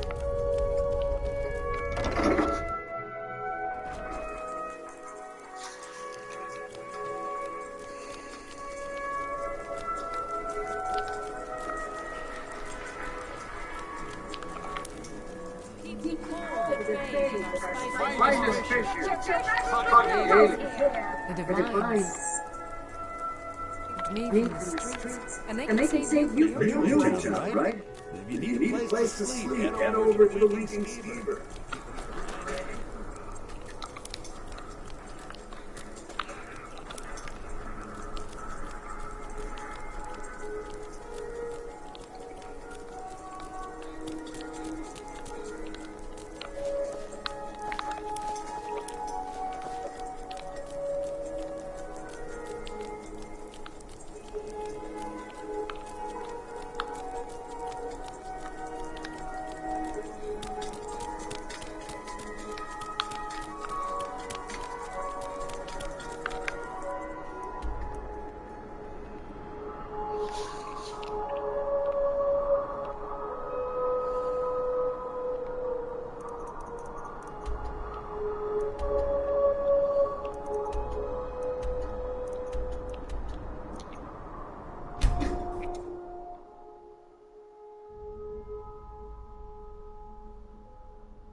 If you've got some time, stop by my house of curiosities. I promise you'll see wonder.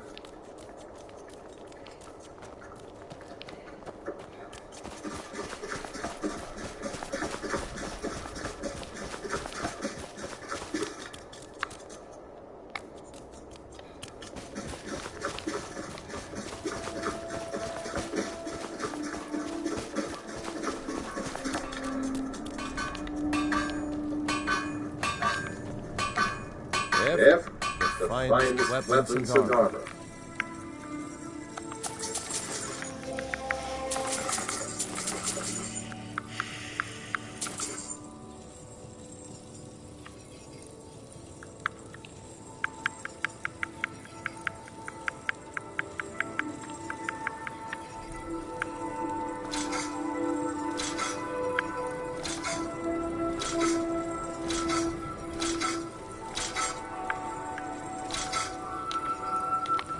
Whether it's arm or a new place.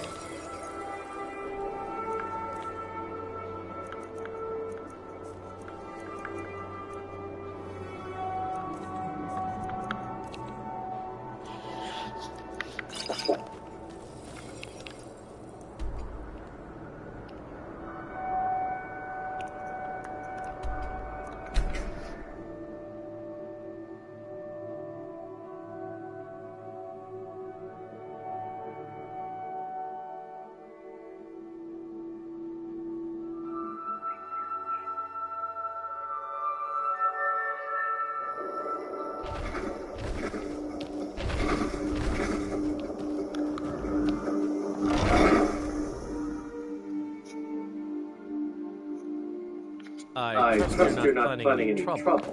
Look at divine smile on you, friend. Lead the way.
Enchanting, sir. You've come to the right place. I'd be happy to teach you.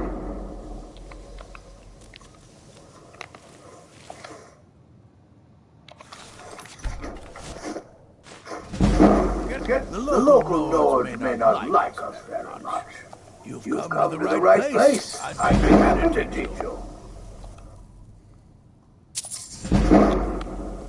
Savos doesn't care. You've come to the right place. I'd be happy to teach you.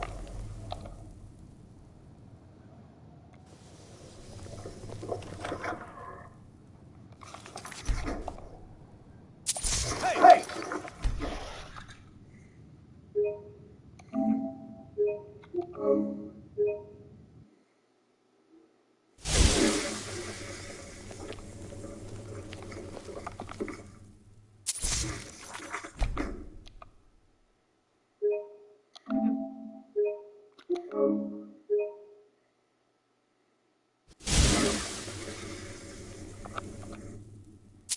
If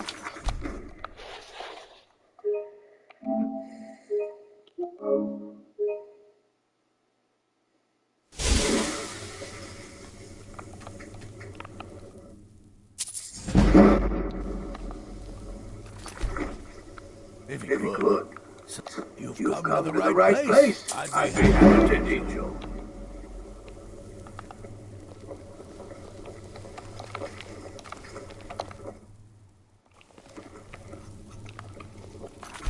Get away from me.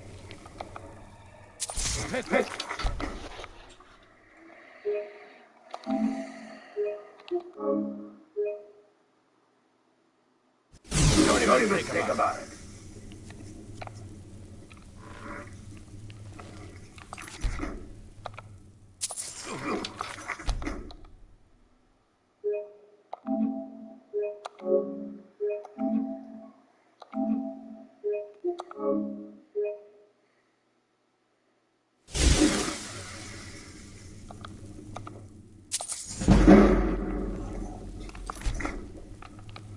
Let's hear it. You've come to the right place. I'd be happy to teach you.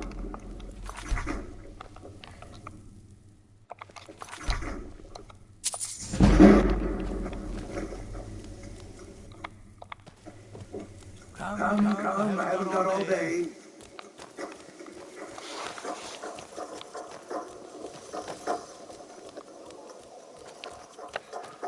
All right.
Keep your hands to yourself.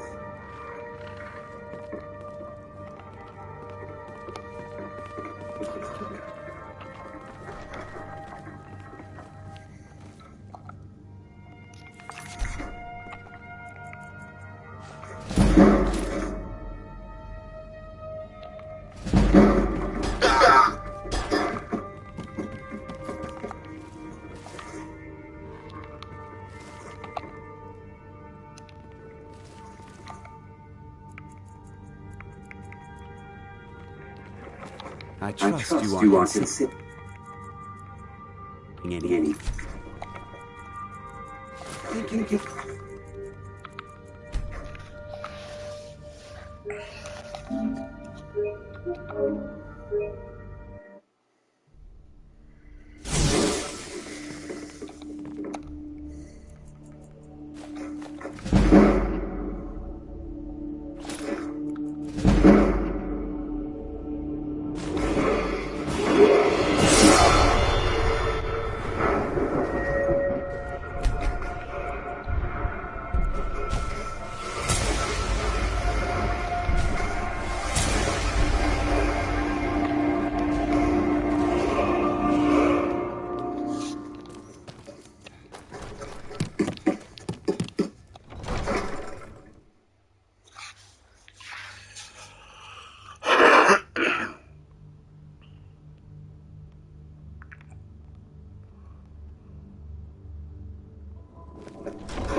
buy? I'll teach you how to use it effectively and keep you quick on your feet.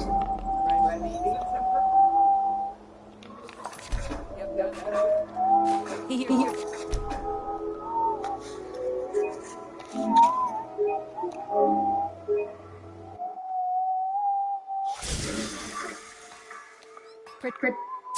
Thank you.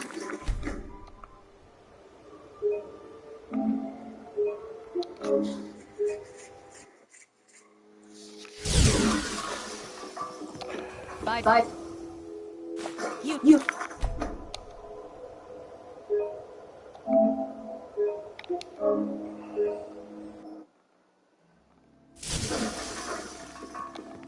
Look. Pick up.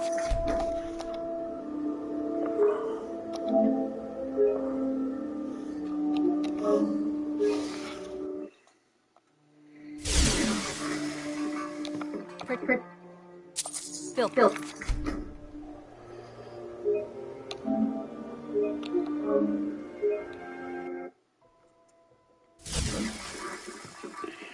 Protect you.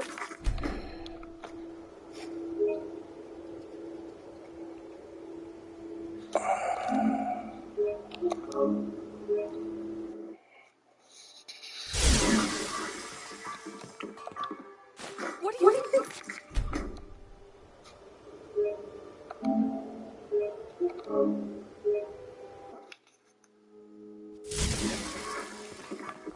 Protect yourself right.